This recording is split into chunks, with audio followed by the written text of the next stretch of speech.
Welcome back. Welcome back to book club. Let me link this out. Yeah, I couldn't get my hair in any way that I really liked very much today, but that's okay.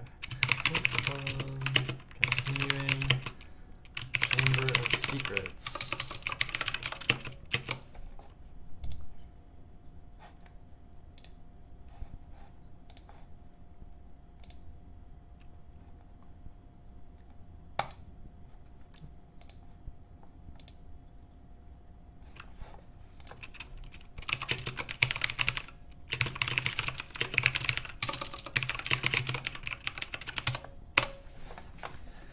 Alright.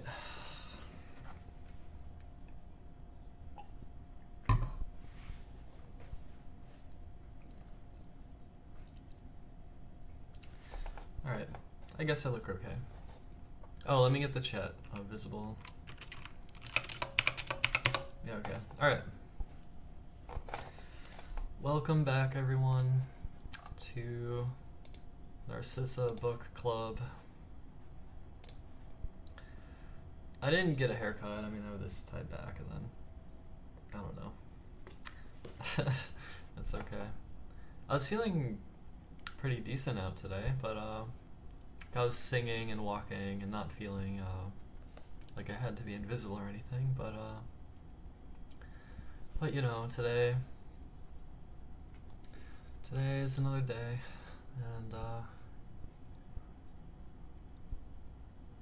and on it goes. But we're here for book club, Harry Potter. We've finished Sorcerer's Stone. We're now into Chamber of Secrets. We read the first 5 chapters yesterday. We'll do at least 4 chapters today. So this one started with Harry's birthday, which was very miserable, no friends, and then Dobby the house elf showed up in Harry's bedroom and caused a scene and caused Harry to be barred in a room and feel absolutely miserable. But apparently the house elf had been keeping back Harry's letters and trying to dissuade Harry from returning to Hogwarts. But Harry, of course, wasn't having that. Harry needed to go back. And after being barred in that room, Ron, Fred, and George came to rescue Harry on a flying car. And they broke Harry out and brought Harry over to the Weasley residence. And Harry got to spend a month there. And it was a good time. Harry was fond of their home. And they got an owl, a letter for what was needed for next year. They needed all of Gilderoy Lockhart's books. And out shopping, they traveled by Floo Powder to Diagon Alley. Harry gets off at the wrong exit on an accident. He kind of stumbles his words. And it was some dark wizard shop, and he saw Mr. Malfoy there trying to sell stuff. And after reconnecting with his friends, they go to Flourish and Blott's book shop to pick up the books, and Gilderoy Lockhart's there, and there's a big scene. Gilderoy Lockhart's very pleased that Harry's there, because they're both kind of famous. And anyway, once all that's done with, they have to go to school. And as Ron and Harry try to get through the barrier, after everyone else already successfully goes through it, the barrier seems to be blocked off, and they couldn't get through. So Ron decides to drive the flying car to Hogwarts, and so they do so, and so they fly above the train, above the clouds, and they have some trouble keeping the car invisible. It has some kind of invisibility power, but they have trouble with that. And as they finally reach Hogwarts, the car's engine sputters and dies, and they dive through the air in the car and crash into a tree. The tree happened to be a whomping willow, which is a tree that is kind of alive and can beat them. Well, trees are alive, of course, but this one can flail its branches. And so, after that very precarious situation, and the car being pretty much destroyed, they arrive at Hogwarts. And they're wondering where Snape is as they walk in, and then it turns out Snape is right behind them, and he's wondering why they didn't come by train, and they knew they were in trouble. And it turns out they had been seen, spotted, and there was news, and so it was a big mess, and they were in big trouble. And of course they damaged the Whomping Willow when they crashed into it, and obviously they shouldn't have arrived by that manner, and what they should have done was send an owl asking him for help. But they don't get expelled, and they're allowed to stay, and it's gonna be okay. And all the Gryffindors think it's a great laugh and a joy that they arrived by flying car. Even Fred and George were kind of jealous. But they go up, they go to bed, and that's where we left off last time. So now we begin chapter 6, Gilderoy Lockhart, who previously announced that he was the new Defense Against the Dark Arts teacher. Quirrell was the teacher last year, but Quirrell, I believe, died after last year's events, so. Alright.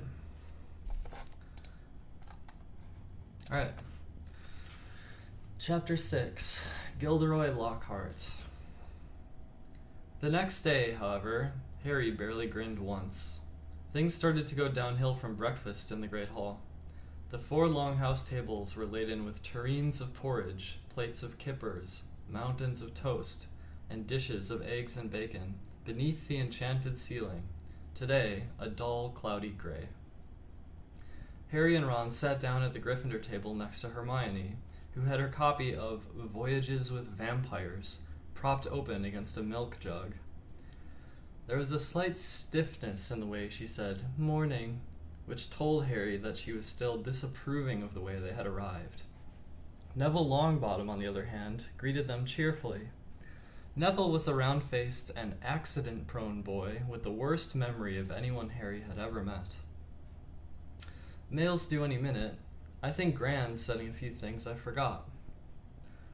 Harry had only just started his porridge when, sure enough, there was a rushing sound overhead, and 100 or so owls streamed in, circling the hall and dropping letters and packages into the chattering crowd.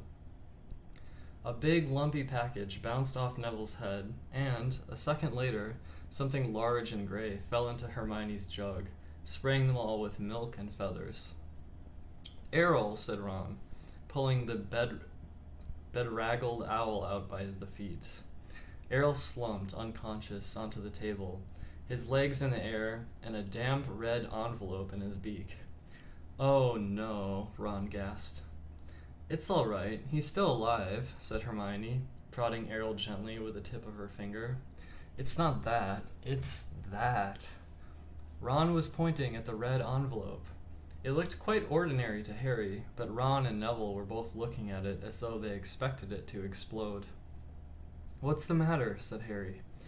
She's sent me a howler," said Ron faintly. "You'd better open it, Ron," said Neville in a timid whisper. "It'll be worse if you don't. My Gran sent me one once, and I ignored it, and..." He gulped. "It was horrible." Harry looked from their petrified faces to the red envelope. "What's a howler?" he said. But Ron's whole attention was fixed on the letter, which had begun to smoke at the corners. "Open it," Neville urged. "It'll all be over in a few minutes." Ron stretched out a shaking hand, eased the envelope from Errol's beak, and slid it open. Neville stuffed his fingers in his ears. A split second later, Harry knew why. He thought for a moment it had exploded. A roar of sound filled the huge hall, shaking dust from the ceiling. "Stealing the car! I wouldn't have been surprised if they'd expelled you. You wait till I get a hold of you. I don't suppose you stopped to think what your father and I went through when we saw it was gone." Mrs. Weasley's yells, 100 times louder than usual, made the plates and spoons rattle on the table and echoed deafeningly off the stone walls. People throughout the hall were swiveling around to see who had received the howler, and Ron sank so low in his chair that only the crimson forehead could be seen. Letter from Dumbledore last night. I thought your father would die of shame. We didn't bring you up to behave like this. You and Harry could have both died. Harry had been wondering when his name was going to crop up. He tried very hard to look as though he couldn't hear the voice that was making his eardrums throb. Absolutely disgusted. Your father's facing an inquiry at work. It's entirely your fault, and if you put another toe out of line, we'll bring you straight back home. A ringing silence fell. The red envelope, which had dropped from Ron's hand, burst into flames and curled into ashes. Harry and Ron sat stunned, as though a tidal wave had just passed over them. A few people laughed, and, gradually, a babble of talk broke out again. Hermione closed Voyages with Vampires and looked down at the top of Ron's head. Well, I don't know what you expected, Ron, but you... Don't tell me I deserved it, snapped Ron. Harry pushed his porridge away. His insides were burning with guilt. Mr. Weasley was facing an inquiry at work, after all Mr. and Mrs. Weasley had done for him over the summer. But he had no time to dwell on this. Professor McGonagall was moving along the Gryffindor table, handing out course schedules. Harry took his and saw that they had double Herbology with the Hufflepuffs first. Harry, Ron, and Hermione left the castle together, crossed the vegetable patch, and made for the greenhouses, where the magical plants were kept. At least the Howler had done one good thing. Hermione seemed to think they had now been punished enough, and was being perfectly friendly again. As they neared the greenhouses, they saw the rest of the class standing outside, waiting for Professor Sprout. Harry, Ron, and Hermione had only just joined them, when she came striding into view across the lawn, accompanied by Gilderoy Lockhart. Professor Sprout's arms were full of bandages, and with another twinge of guilt, Harry spotted the whomping willow in the distance, several of its branches now in slings. Professor Sprout was a squat little witch who wore a patched hat over her flyaway hair. There was usually a large amount of earth on her clothes, and her fingernails would have made Aunt Petunia faint. Gilderoy Lockhart, however, was immaculate in sweeping robes of turquoise, his golden hair shining under a perfectly positioned turquoise hat with gold trimming. "Oh, hello there," he called, beaming around at the assembled students. "Just been showing Professor Sprout the right way to doctor a whomping willow. But I don't want you running away with the idea that I'm better at herbology than she is. I just happen to have met several of these exotic plants on my travels." "Greenhouse 3 today, chaps," said Professor Sprout, who was looking distinctly disgruntled, not at all her usual cheerful self. There was a murmur of interest. They had only ever worked in Greenhouse 1 before. Greenhouse 3 housed far more interesting and dangerous plants. Professor Sprout took a large key from her belt and unlocked the door. Harry caught a whiff of damp earth and fertilizer mingling with the heavy perfume of some giant, umbrella-sized flowers dangling from the ceiling. He was about to follow Ron and Hermione inside when Lockhart's hand shot out. "Harry, I've been wanting a word. You don't mind if he's a couple minutes late, do you, Professor Sprout?"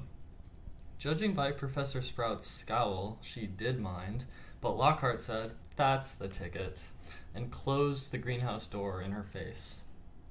"Harry," said Lockhart, his large white teeth gleaming in the sunlight as he shook his head. "Harry, Harry, Harry." Completely nonplussed, Harry said nothing. "When I heard, well, of course, it was all my fault. Could have kicked myself." Harry had no idea what he was talking about. He was about to say so when Lockhart went on. "Don't know when I've been more shocked. Flying a car to Hogwarts. Well, of course, I knew at once why you'd done it. Stood out a mile. Harry, Harry, Harry." It was remarkable how he could show every one of those brilliant teeth, even when he wasn't talking. "Gave you a taste for publicity, didn't I?" said Lockhart. "Gave you the bug. You got onto the front page of the paper with me, and you couldn't wait to do it again." "Oh no, Professor, see... Harry, Harry, Harry," said Lockhart, reaching out and grasping his shoulder. "I understand. Natural to want a bit more once you've had that first taste, and I blame myself for giving you that, because it was bound to go to your head. But see here, young man, You can't start flying cars to try and get yourself noticed. Just calm down, all right? Plenty of time for all that when you're older. Yes, I know what you're thinking. It's all right for him. He's an internationally famous wizard already. But when I was 12, I was just as much of a nobody as you are now. In fact, I'd say I was even more of a nobody. I mean, a few people have heard of you, haven't they? All that business with he who must not be named. He glanced at the lightning scar on Harry's forehead. I know. It's not quite as good as winning Witch Weekly's Most Charming Smile Award 5 times in a row, as I have, but it's a start, Harry. It's a start. He gave Harry a hearty wink and strode off. Harry stood stunned for a few seconds, then, remembering he was supposed to be in the greenhouse, he opened the door and slid inside. Professor Sprout was standing behind a trestle bench in the center of the greenhouse. About 20 pairs of different colored earmuffs were lying on the bench. When Harry had taken his place between Ron and Hermione, she said, "We'll be repotting mandrakes today. Now who can tell me the properties of a mandrake?" To nobody's surprise, Hermione's hand was first into the air. Mandrake, or mandragora, is a powerful restorative, said Hermione, sounding as usual, although as though she had swallowed the textbook. It is used to return people who have been transfigured or cursed to their original state. Excellent. 10 points to Gryffindor, said Professor Sprout. The mandrake forms an essential part of most antidotes. It is also, however, dangerous. Who can tell me why? Hermione's hand narrowly missed Harry's glasses as it shot up again. The cry of the mandrake is fatal to anyone who hears it, she said promptly. Precisely. Take another 10 points, said Professor Sprout. Now, the mandrakes we have here are all still very young. She pointed to a row of deep trays as she spoke, and everyone shuffled forward for a better look. 100 or so tufty little plants, purplish green in color, were growing there in rows. They looked quite unremarkable to Harry, who didn't have the slightest idea of what Hermione meant by the cry of the mandrake. Everyone take a pair of earmuffs, said Professor Sprout. There was a scramble as everyone tried to seize a pair that wasn't pink and fluffy. When I tell you to put them on, make sure your ears are completely covered, said Professor Sprout. When it is safe to remove them, I will give you the thumbs up. Right. Earmuffs on. Harry snapped the earmuffs over his ears. They shut out sound completely. Professor Sprout put the pink, fluffy pair over her own ears, rolled up the sleeves of her robes, grasped one of the tufty plants firmly, and pulled hard. Harry let out a gasp of surprise that no one could hear. Instead of roots, a small, muddy, and extremely ugly baby popped out of the earth. The leaves were growing right out of its head. He had pale green, mottled skin, and was clearly bawling at the top of his lungs. Professor Sprout took a large plant pot from under the table and plunged the mandrake into it, burying him in the dark, damp compost until only the tufted leaves were visible. Professor Sprout dusted off her hands, gave them all the thumbs up, and removed her own earmuffs. As our mandrakes are only seedlings, their cries won't kill yet, she said calmly, as though she'd done nothing more exciting than watering a begonia. However, they will knock you out for several hours, and I'm sure none of you want to miss your first day back. Make sure your earmuffs are securely in place while you work. I will attract your attention when it is time to pack up. 4 to a tray. There is a large supply of pots here. Compost in the sacks over here, and be careful of the venomous tentacula, it's teething. She gave a sharp slap to a spiky, dark red plant as she spoke, making it draw in its long feelers that had been inching sneakily over her shoulder. Ron, Harry, and Hermione were joined at their tray by a curly-haired Hufflepuff boy Harry knew by sight but had never spoken to. Justin Finch Fletchley, he said brightly, shaking Harry by the hand. Know who you are, of course, the famous Harry Potter, and you're Hermione Granger, always top in everything. Hermione beamed as she had her hand shaking too. And Ron Weasley, wasn't that your flying car? Ron didn't smile. The Howler was obviously still on his mind. "That Lockhart's something, isn't he?" said Justin happily as they began filling their plant pots with dragon dung compost. "Awfully brave chap. Have you read his books? I'd have died of fear if I'd been cornered in a telephone booth by a werewolf, but he stayed cool and zap. Just fantastic." "My name was down for Eton, you know. I can't tell you how glad I am I came here instead. Of course, Mother was slightly disappointed, but since I made her read Lockhart's books, I think she's begun to see how useful it'll be to have a fully trained wizard in the family." After that, they didn't have much chance to talk. Their earmuffs were back on and they needed to concentrate on the mandrakes. Professor Sprout had made it look extremely easy, but it wasn't. The mandrakes didn't like coming out of the earth, but didn't seem to want to go back into it either. They squirmed, kicked, flailed their sharp little fists, and gnashed their teeth. Harry spent 10 whole minutes trying to squash a particularly fat one into a pot. By the end of the class, Harry, like everyone else, was sweaty, aching, and covered in earth. Everyone traipsed back to the castle for a quick wash, and then the Gryffindors hurried off to Transfiguration. Professor McGonagall's classes were always hard work, but today it was especially difficult. Everything Harry had learned last year had seemed to have leaked out of his head during the summer. He was supposed to be turning a beetle into a button, but all he managed to do was give his beetle a lot of exercise as it scuttled over the desktop, avoiding his wand. Ron was having far worse problems. He had patched up his wand with some borrowed spellotape, but it seemed to be damaged beyond repair. It kept crackling and sparking at odd moments, and every time Ron tried to transfigure his beetle, it engulfed him in a thick gray smoke that smelled of rotten eggs. Unable to see what he was doing, Ron accidentally squashed his beetle with his elbow and had to ask for a new one. Professor McGonagall wasn't pleased. Harry was relieved to hear the lunch bell. His brain felt like a wrung sponge.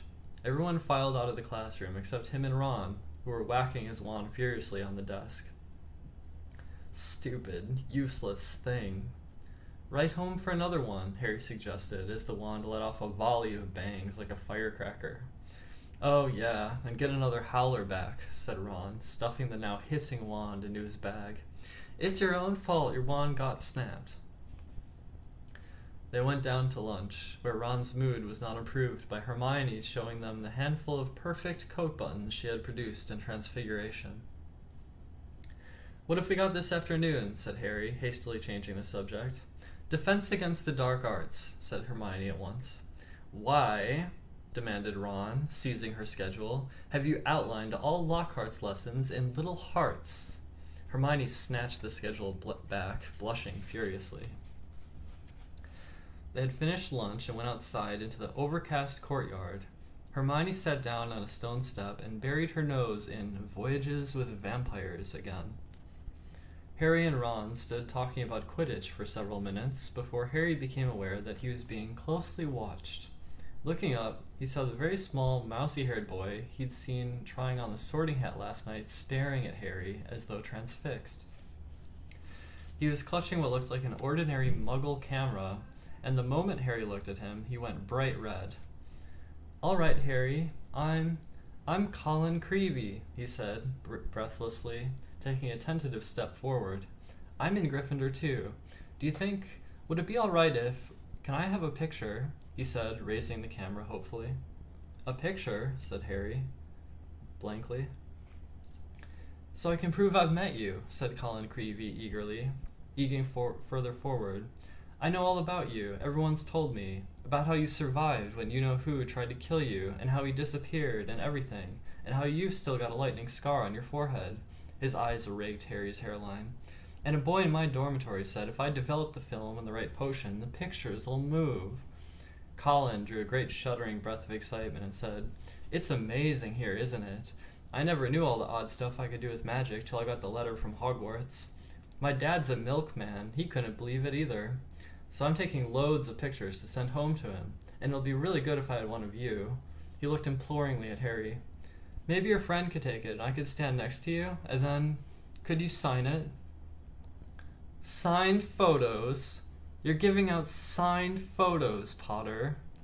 Loud and scathing, Draco Malfoy's voice echoed around the courtyard. He had stopped right behind Colin, flanked, as he always was at Hogwarts, by his large and thuggish cronies, Crabbe and Goyle. "Everyone line up," Malfoy roared to the crowd. "Harry Potter's giving out signed photos." "No, I'm not," said Harry angrily, his fist clenching. "Shut up, Malfoy." "You're just jealous," piped up Colin, whose entire body was about as thick as Crabbe's neck. "Jealous," said Malfoy, who didn't need to shout anymore. Over half the courtyard was listening in. "Of what? I don't want a foul scar across my head, thanks. I don't think you're getting your head cut open makes you that special myself." Crabbe and Goyle were sniggering stupidly. "Eat slugs, Malfoy," said Ron angrily. Crabbe stopped laughing and started rubbing his knuckles in a menacing way. "Be careful, Weasley," sneered Malfoy. "You don't want to start any trouble, or your mummy will have to come and take you away from school." He put on a shrill, piercing voice. "If you put another toe out of line." A knot of Slytherin fifth years nearby laughed loudly at this. "Weasley would like a signed photo, Potter," smirked Malfoy. "It'd be worth more than his family's whole house." Ron whipped out his spell-taped wand, but Hermione shut Voyages with Vampires with a snap and whispered, "Look out!" "What's all this? What's all this?" Gilderoy Lockhart was striding down toward them, his turquoise robes swirling behind him. "Who's giving out signed photos?" Harry started to speak, but he was cut short as Lockhart flung an arm around his shoulders and thundered jovially, "Shouldn't have asked. We meet again, Harry." Pinned to Lockhart's side and burning with humiliation, Harry saw Malfoy slide smirking back into the crowd. "Come on then, Mr. Creevy," said Lockhart, beaming at Colin. "A double portrait. Can't do better than that, and we'll both sign it for you." Colin fumbled for his camera and took the picture as the bell rang behind them, signaling the start of afternoon classes. "Off you go. Move along there," Lockhart called to the crowd as he set off back to the castle with Harry, who was wishing he knew a good vanishing spell, still clasped to his side. "A word to the wise, Harry," said Lockhart paternally as they entered the building through a side door. "I covered up for you back there with young Creevy. If he was photographing me, too, your schoolmates wouldn't think you're setting yourself up so much." Deaf to Harry's stammers, Lockhart swept him down a corridor lined with staring students and up a staircase.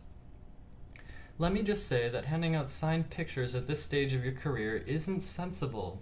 Looks a tad big-headed, Harry, to be frank.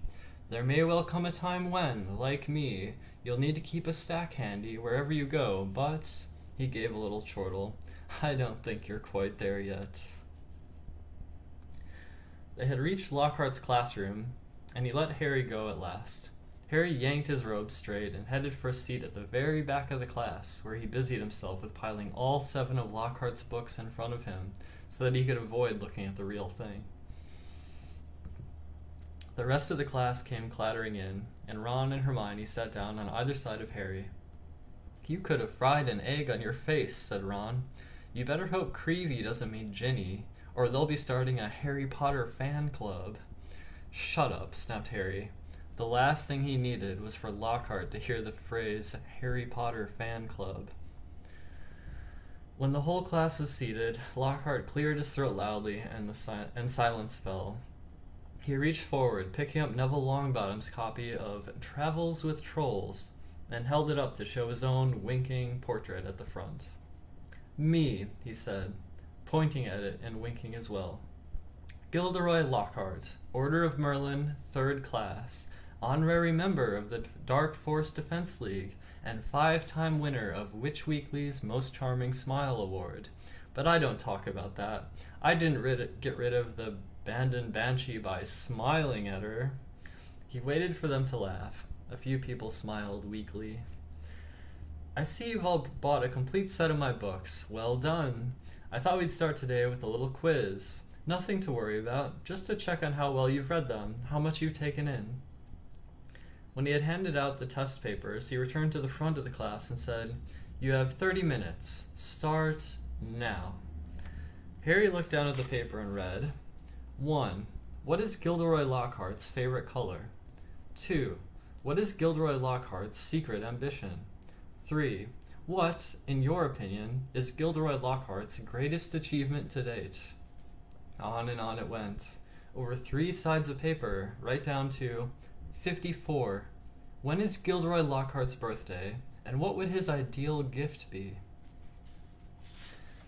Half an hour later, Lockhart collected the papers and rifled through them in front of the class. Tut tut, hardly any of you remembered that my favorite color is lilac. I say so in Year with the Yeti. And few of you need to read Wanderings with Werewolves more carefully. I clearly state in Chapter 12 that my ideal birthday gift would be harmony between all magic and non-magic peoples, though I wouldn't say no to a large bottle of Ogden's Old Fire Whiskey. He gave them another roguish wink. Ron was now staring at Lockhart with an expression of disbelief on his face. Seamus Finnegan and Dean Thomas, who were sitting in front, were shaking with silent laughter. Hermione, on the other hand, was listening to Lockhart with rapt attention and gave a start when he mentioned her name. But Miss Hermione Granger knew my secret ambition is to rid the world of evil and market my own range of hair care potions. Good girl. In fact, he flipped her paper over. Full marks. Where is Miss Hermione Granger? Hermione raised a trembling hand. Excellent, beamed Lockhart. Quite excellent. Take 10 points for Gryffindor. And so, to business. He bent down behind his desk and lifted a large covered cage onto it. Now, be warned. It is my job to arm you against the foulest creatures known to wizard kind.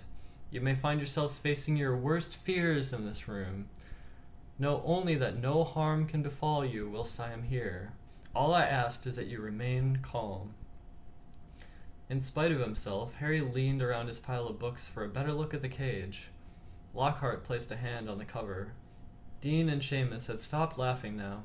Neville was cowering in his front row seat. I must ask you not to scream, said Lockhart in a low voice. It might provoke them. As the whole class held its breath, Lockhart whipped off the cover. Yes, he said dramatically.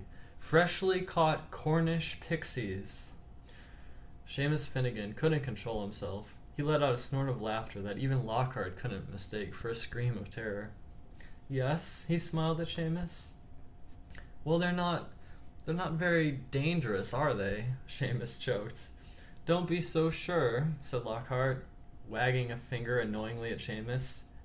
Devilly tricky little blighters they can be. The pixies were electric blue and about 8 inches high, with pointed faces and voices so shrill it was like listening to a lot of budgies arguing. The moment the cover had been removed, they had started jabbering and rocketing around, rattling the bars and making bizarre faces at the people nearest them. Right then, said Lockhart loudly. Let's see what you make of them, and he opened the cage. It was pandemonium. The pixies shot in every direction like rockets. 2 of them seized Neville by the ears and lifted him into the air. Several shot straight through the window, showering the back row with broken glass. The rest proceeded to wreck the classroom more effectively than a rampaging rhino. They grabbed ink bottles and sprayed the class with them, shredded books and papers, tore pictures from the walls, upended the wastebasket, grabbed bags and books and threw them out of the smashed window. Within minutes, half the class was sheltering under desks, and Neville was swinging from the iron chandelier in the ceiling. Come now, round them up, they're only pixies, Lockhart shouted. He rolled up his sleeves, brandished his wand, and bellowed, Pexi pixie pestinomi. It had absolutely no effect. One of the pixies seized his wand and threw it out the window too. Lockhart gulped and dived under his own desk, narrowly avoiding being squashed by Neville, who fell a second later as the chandelier gave way. The bell rang and there was a mad rush toward the exit. In the relative calm that followed, Lockhart straightened up, caught sight of Harry, Ron, and Hermione, who were almost at the door, and said, Well, I'll ask you 3 just to nip the rest of them back into their cage. He swept past them and shut the door quickly behind him. Can you believe him? Roared Ron, as one of the remaining pixies bit him painfully on the ear. He just wants to give us some hands-on experience, said Hermione, immobilizing 2 pixies at once with a clever freezing charm and stuffing them back into their cage. Hands-on, said Harry, who was trying to grab a pixie dancing out of reach with his tongue out. Hermione, he didn't have a clue what he was doing. Rubbish, said Hermione. You've read his books. Look at all those amazing things he's done. He says he's done, Ron muttered. End of chapter 6.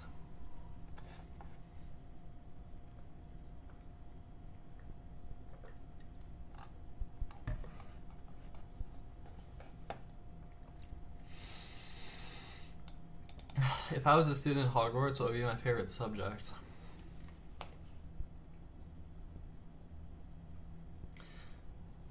I don't know. Maybe charms? Would I like charms class? Maybe. Maybe charms. I don't know.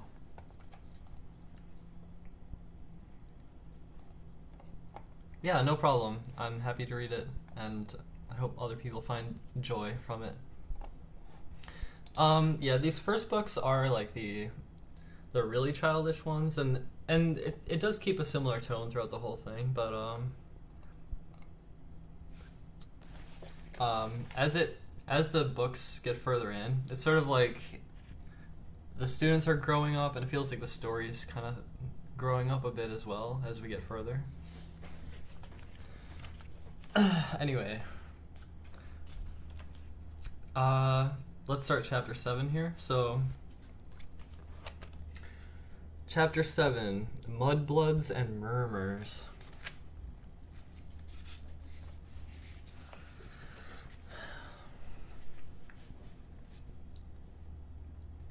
Harry spent a lot of time over the next few days dodging out of sight whenever he saw Gilderoy Lockhart coming down a corridor. Harder to avoid was Colin Creevy, who seemed to have memorized Harry's schedule. Nothing seemed to give Colin a bigger thrill than to say, "All right, Harry," 6 or 7 times a day, and hear, "Hello, Colin," back, however exasperated Harry sounded when he said it.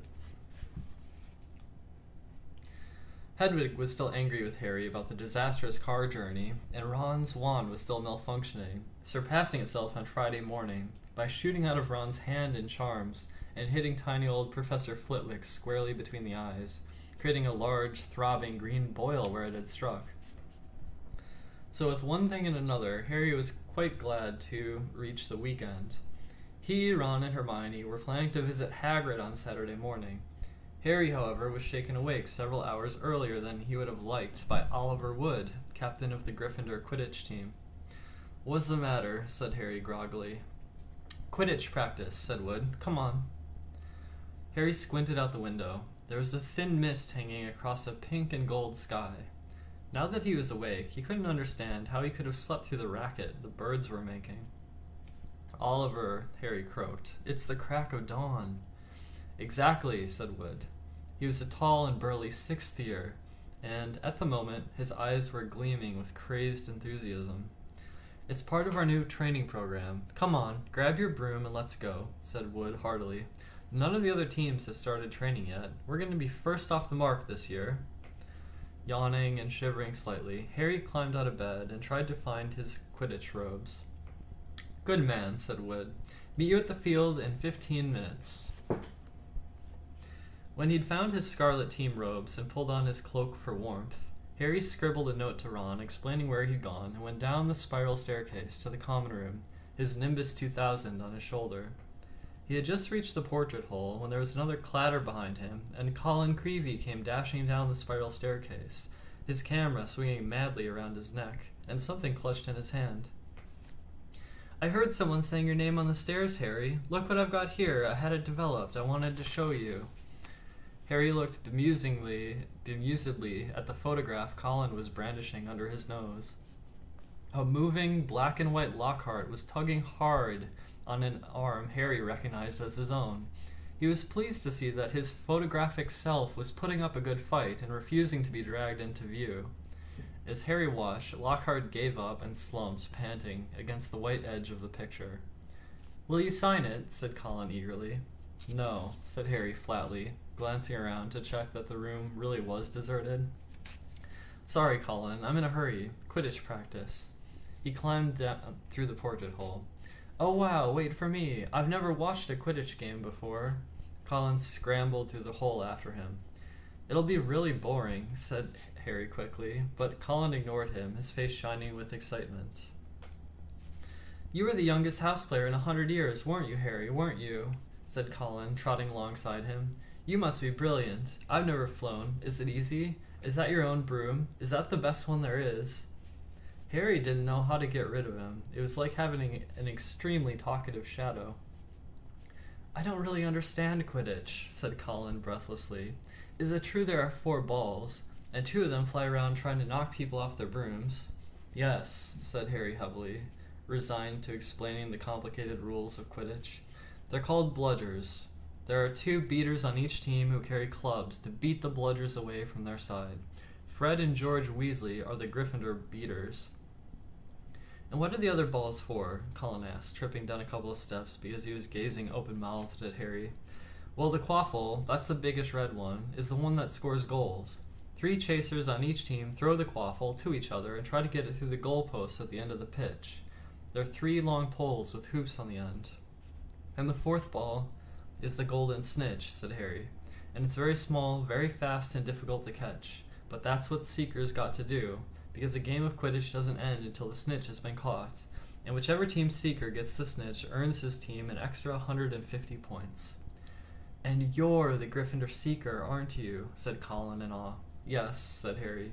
And they left the castle and started across the dew-drenched grass. "And there's the keeper, too. He guards the goalposts. That's it, really." But Colin didn't stop questioning Harry all the way down the sloping lawns to the Quidditch field, and Harry only shook him off when he reached the changing rooms. Colin called after him in a piping voice, "I'll go and get a good seat, Harry," and hurried off towards the stands. The rest of the Gryffindor team were already in the changing room. Wood was the only person who looked truly awake. Fred and George Weasley were sitting, puffy-eyed and tousle-haired, next to 4th-year Alicia Spinnet, who seemed to be nodding off against the wall behind her. Her fellow chasers, Katie Bell and Angelina Johnson, were yawning side by side opposite them. "There you are, Harry. What kept you?" said Wood briskly. "Now, I wanted a quick talk with you all before we actually get onto the field, because I spent the summer devising a whole new training program, which I think will really make all the difference." Wood was holding a large diagram of a Quidditch field, on which were drawn many lines, arrows, and crosses in different colored inks. He took out his wand, tapped the board, and the arrows began to wiggle over the diagram like caterpillars. As Wood launched into a speech about his new tactics, Fred Weasley's head drooped right onto Alicia Spinnet's shoulder, and he began to snore. The first board took nearly 20 minutes to explain, but there was another board after that, and a third onto that one. Harry sank into a stupor as Wood droned on and on. "So," said Wood, at long last, jerking Harry from a wistful fantasy about what he could be eating for breakfast at this very moment up in the castle. "Is that clear? Any questions?" "I've got a question, Oliver," said George, who had woken with a start. "Why couldn't you have told all this yesterday, when we were awake?" Wood wasn't pleased. "Now listen here, you lot," he said, glowering at them all. "We should have won the Quidditch Cup last year. We were easily the best team, but unfortunately, owing to circumstances beyond our control." Harry shifted guiltily in his seat. He had been unconscious in the hospital wing for the final match of the previous year, meaning that Gryffindor had been a player short and had suffered their worst defeat in 300 years. Wood took a moment to regain control of himself. Their last defeat was still clearly torturing him. "So this year, we train harder than ever before. Okay, let's go and put our new theories into practice," Wood shouted, seizing his broomstick and leading the way out of the locker rooms. Stiff-legged and still yawning, his team followed. They had been in the locker room so long that the sun was up completely now, although remnants of mist hung over the grass in the stadium. As Harry walked onto the field, he saw Ron and Hermione sitting in the stands. "Aren't you finished yet?" called Ron incredulously. "Haven't even started," said Harry, looking jealously at the toast and marmalade Ron and Hermione had brought out of the great hall. "Wood's been teaching us new moves." He mounted his broomstick and kicked at the ground, soaring up into the air. The cool morning air whipped his face, waking him up far more effectively than Wood's long talk. It felt wonderful to be back on the Quidditch field. He soared right around the stadium at full speed, racing Fred and George. "What's that funny clicking noise?" called Fred as they hurtled around the corner. Harry looked into the stands. Colin was sitting in one of the highest seats, his camera raised, taking picture after picture, the sound strangely magnified in the deserted stadium. "Look this way, Harry, this way," he cried shrilly.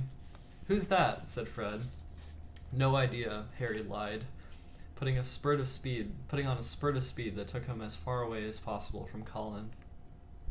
"What's going on?" said Wood, frowning, as he skimmed through the air towards them. "Why's that first year taking pictures? I don't like it. He could be a Slytherin spy, trying to find out about our new training program." "He's in Gryffindor," said Harry quickly. "And the Slytherins don't need a spy, Oliver," said George. "What makes you say that?" said Wood, testily. "Because they're here in person," said George, pointing. Several people in green robes were walking onto the field, broomsticks in their hands. "I don't believe it," Wood hissed in outrage. "I booked the field for today. We'll see about this." Wood shot towards the ground, landing rather harder than he meant to in his anger, and staggering slightly as he dismounted. Harry, Fred, and George followed.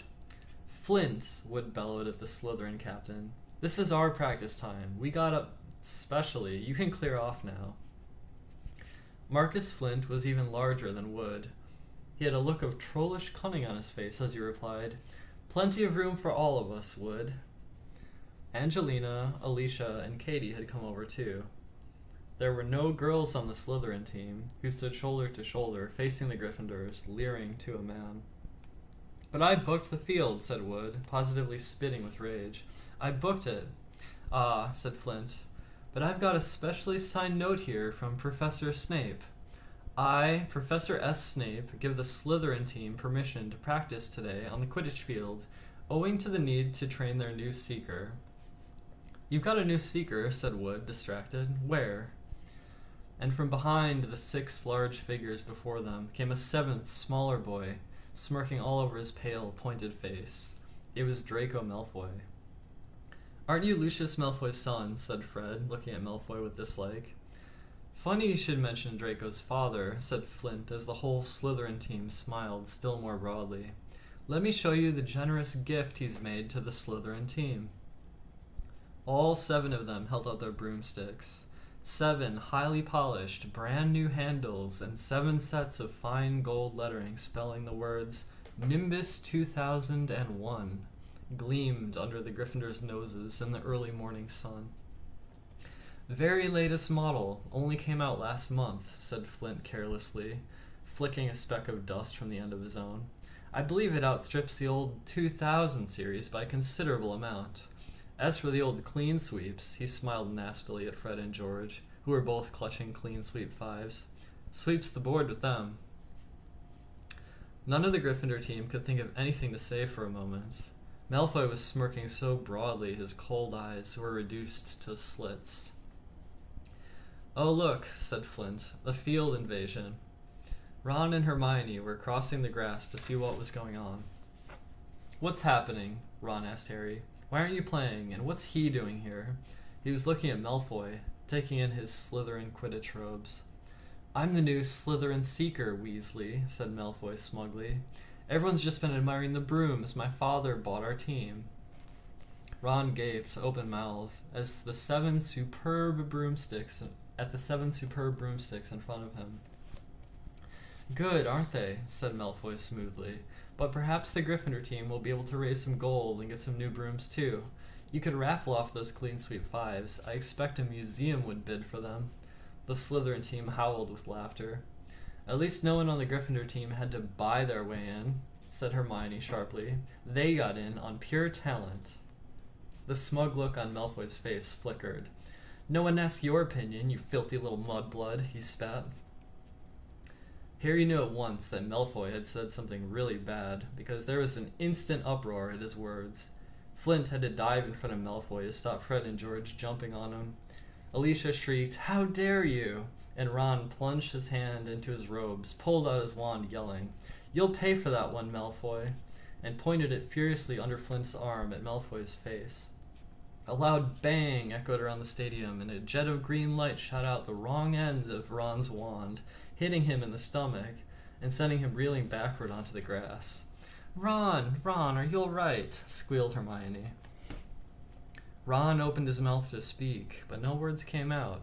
Instead, he gave an almighty belch, and several slugs dribbled out of his mouth onto his lap. The Slytherin team were paralyzed with laughter. Flint was doubled up, hanging onto his new broomstick for support. Malfoy was on all fours, banging the ground with his fist. The Gryffindors were gathered around Ron, who kept belching large, glistening slugs. No one seemed to want to touch him. "We'd better get him to Hagrid's, it's nearest," said Harry to Hermione, who nodded bravely, and the pair of them pulled Ron up by the arms. "What happened, Harry? What happened? Is he ill? But you can cure him, can't you?" Colin had run down from his seat and was now dancing alongside them as they left the field. Ron gave a huge heave and more slugs dribbled down his front. "Oh," said Colin, fascinated and raising his camera. "Can you hold him still, Harry?" "Get out of the way, Colin," said Harry angrily. He and Hermione supported Ron out of the stadium and across the grounds towards the edge of the forest. "Nearly there, Ron," said Hermione as the gamekeeper's cabin came into view.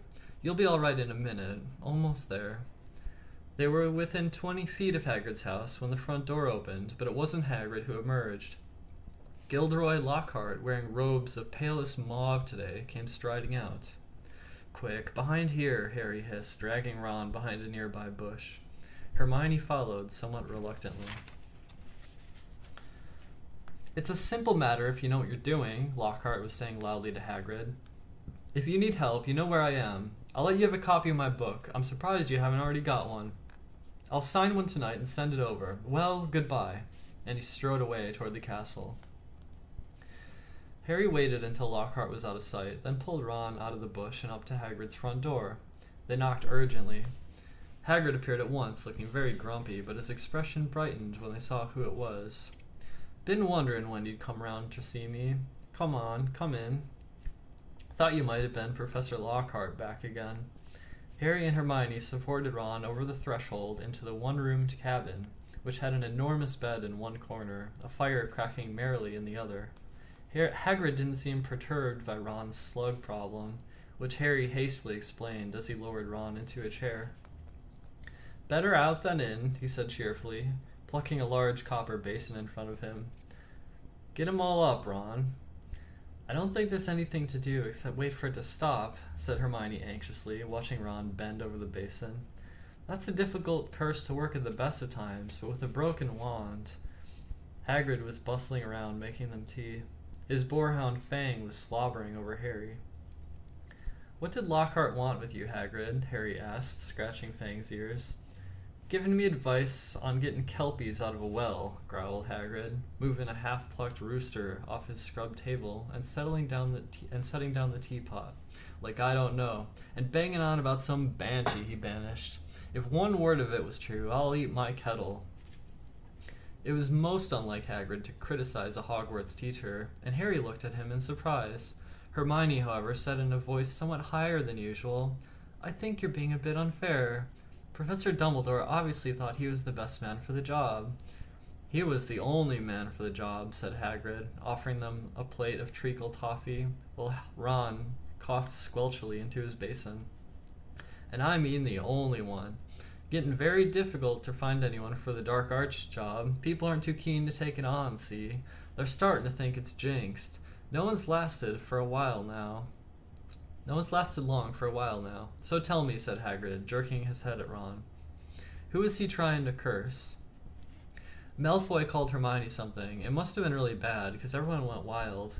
"It was bad," said Ron hoarsely, emerging over the tabletop, looking pale and sweaty. "Malfoy called her mudblood, Hagrid." Ron dived out of sight as a fresh wave of slugs made their appearance. Hagrid looked outraged. "He didn't," he growled at Hermione. "He did," she said, "but I don't know what it means. I could tell it was really rude, of course." "It's about the most insulting thing he could think of," gasped Ron, coming back up. "Mudblood's a really foul name for someone who is muggle-born. You know, non-magic parents. There are some wizards, like Malfoy's family, who think they're better than everyone else because they're what people call pure blood." He gave a small burp, and a single slug fell into his outstretched hand. He threw it into the basin and continued. "I mean, the rest of us know it doesn't make any difference at all. Look at Neville Longbottom. He is pure blood, and he can barely stand a cauldron out the right way." And they haven't invented a spell our Hermione can't do, said Hagrid proudly, making Hermione go a brilliant shade of magenta. It's a disgusting thing to call someone, said Ron, wiping his sweaty brow with a shaking hand. Dirty blood, see? Common blood. It's ridiculous. Most wizards these days are half-blood anyway. If we hadn't married muggles, we'd have died out. He retched and ducked out of sight again. Well, I don't blame you for trying to curse him, Ron, said Hagrid loudly over thuds of more slugs hitting the basin. But maybe it was a good thing your wand backfired. Expect Lucius Malfoy would come marching up to the school if he had cursed his son. At least you're not in trouble. Harry would have pointed out that trouble didn't come much worse than having slugs pouring out of your mouth, but he couldn't. Hagrid's treacle toffee had cemented his jaws together. Harry, said Hagrid abruptly, as though struck by a sudden thought. Got a bone to pick with you. I heard you've been giving out signed photos. How come I haven't got one? Furious, Harry wrenched his teeth apart. I have not been giving out signed photos, he said hotly. If Lockhart's still spreading that around.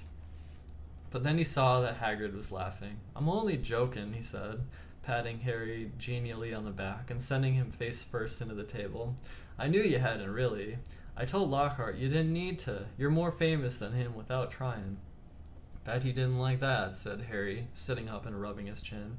Don't think he did, said Hagrid, his eyes twinkling. And then I told him I never read one of his books, and he decided to go. Treacle toffee, Ron, he added, as Ron reappeared. No thanks, said Ron weakly. Better not risk it. Come and see what I've been growing, said Hagrid, as Harry and Hermione flushed the last of their tea. In the small vegetable patch behind Hagrid's house were a dozen of the largest pumpkins Harry had ever seen. Each was the size of a large boulder. Getting on well, aren't they? Said Hagrid happily. For the Halloween feast. Should be big enough by then. What have you been feeding them? Said Harry. Hagrid looked over his shoulder to check they were alone. Well, I've been giving them, a bit of help. Harry noticed Hagrid's flowery pink umbrella leaning against the back wall of the cabin. Harry had had reason to believe before now that this umbrella was not all it looked. In fact, he had the strong impression that Hagrid's old school wand was concealed inside it. Hagrid wasn't supposed to use magic. He had been expelled from Hogwarts in his 3rd year, but Harry had never found out why. And any mention of the matter, and Hagrid would clear his throat loudly and become mysteriously deaf until the subject was changed. An engorgement charm, I suppose, said Hermione, halfway between disapproval and amusement. Well, you've done a good job on them. That's what your little sister said Hagrid, nodding at Ron. Met her just yesterday. Hagrid looked sideways at Harry, his beard twitching. Said she was just looking around the grounds, but I reckon she was hoping she might run into someone else at my house. He winked at Harry. If you ask me, she wouldn't say no to her signed. Oh, shut up, said Harry. Ron snorted with laughter, and the ground was sprayed with slugs. Watch it, Hagrid roared, pulling Ron away from his precious pumpkins. It was nearly lunchtime, and as Harry had only one bit of treacle toffee since dawn, he was keen to go back to the school to eat. They said goodbye to Hagrid and walked back up the castle, Ron hiccoughing occasionally, but only bringing up 2 very small slugs. They had barely set foot in the cool entrance hall when a voice rang out. There you are, Potter, Weasley. Professor McGonagall was walking towards them, looking stern. You will both do your detentions this evening. What are we doing, Professor? Said Ron, nervously suppressing a burp. You will be polishing the silver in the trophy room with Mr. Filch, said Professor McGonagall. And no magic, Weasley. Elbow grease. Ron gulped. Argus Filch, the caretaker, was loathed by every student in the school. And you, Potter, will be helping Professor Lockhart answer his fan mail, said Professor McGonagall. Oh no. Professor, can I go do the trophy room too? Harry said desperately. Certainly not, said Professor McGonagall, raising her eyebrows. Professor Lockhart requested you particularly. 8 o'clock sharp, both of you. Harry and Ron slouched into the great hall in states of deepest gloom, Hermione behind them, wearing a, well, you did break school rules sort of expression. Harry didn't enjoy his shepherd's pie as much as he'd thought. Both he and Ron felt they'd gotten the worst deal. Filch will have me there all night, said Ron heavily. No magic. There must be about 100 cups in that room. I'm no good at muggle cleaning. I'd swap any time, said Harry hollowly. I've had loads of practice with the Dursleys. Answering Lockhart's fan mail, he'll be a nightmare.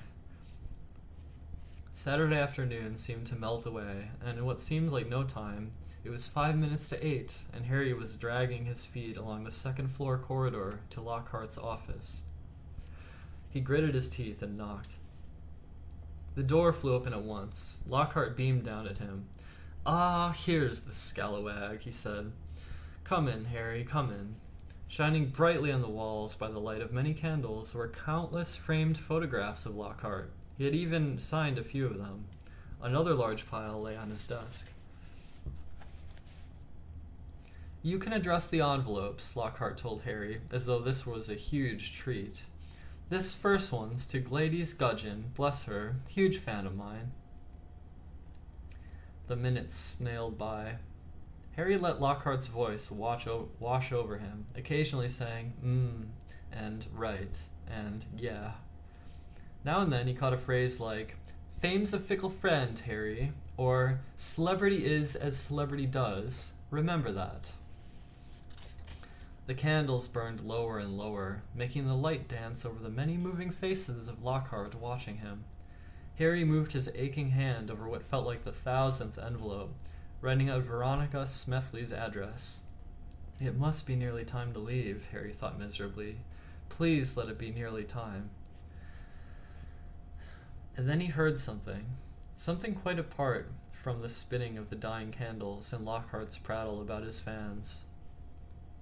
It was a voice to chill the bone marrow, a voice of breathtaking, ice-cold venom. Come to me, let me rip you, let me tear you, let me kill you. Harry gave a huge jump, and a large lilac blot appeared on Veronica Smethly's street. What? He said loudly. I know, said Lockhart. 6 salad months at the top of the bestseller list. Broke all records. No, said Harry frantically. That voice. Sorry, said Lockhart, looking puzzled. What voice? That voice that said, didn't you hear it? Lockhart was looking at Harry in high astonishment. What are you talking about, Harry? Perhaps you're getting a little drowsy. Great Scott, look at the time. We've been here nearly 4 hours. I'd never have believed it. The time's flown, hasn't it? Harry didn't answer. He was straining his ears to hear the voice again, but there was no sound now except for Lockhart telling him he mustn't expect a treat like this every time he got detention. Feeling dazed, Harry left.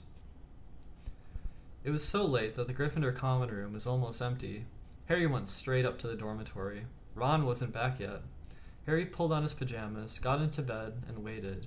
Half an hour later, Ron arrived, nursing his right arm and bringing a strong smell of polish into the darkened room. My muscles have all seized up, he groaned, sinking on his bed. 14 times he made me buff up that Quidditch cup before he was satisfied. And then I had another slug attack all over a special award for services to the school. Took ages to get the slime off. How was it with Lockhart? Keeping his voice low so as to not wake Neville, Dean, and Seamus, Harry told Ron exactly what he had heard. And Lockhart said he couldn't hear it, said Ron. Harry could see him frowning in the moonlight. Do you think he was lying? But I don't get it. Even someone invisible would have had to open the door. I know, said Harry, lying back on his four-poster and staring at the canopy above him. I don't get it either. End of chapter 7.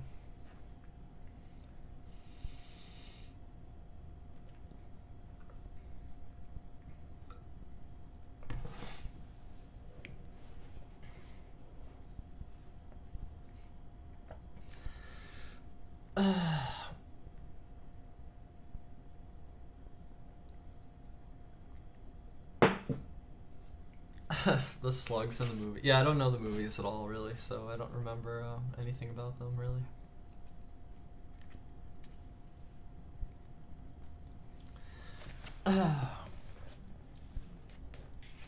You know, there are little hints dropped occasionally, or like stuff that gets called back to later in the story.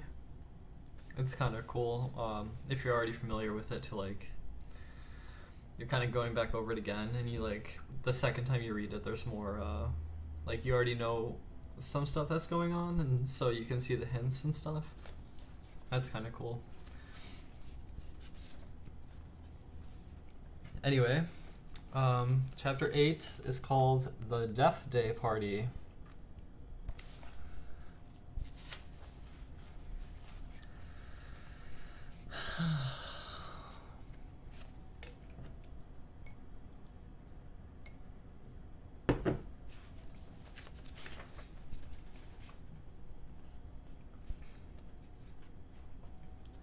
Chapter 8, The Death Day Party.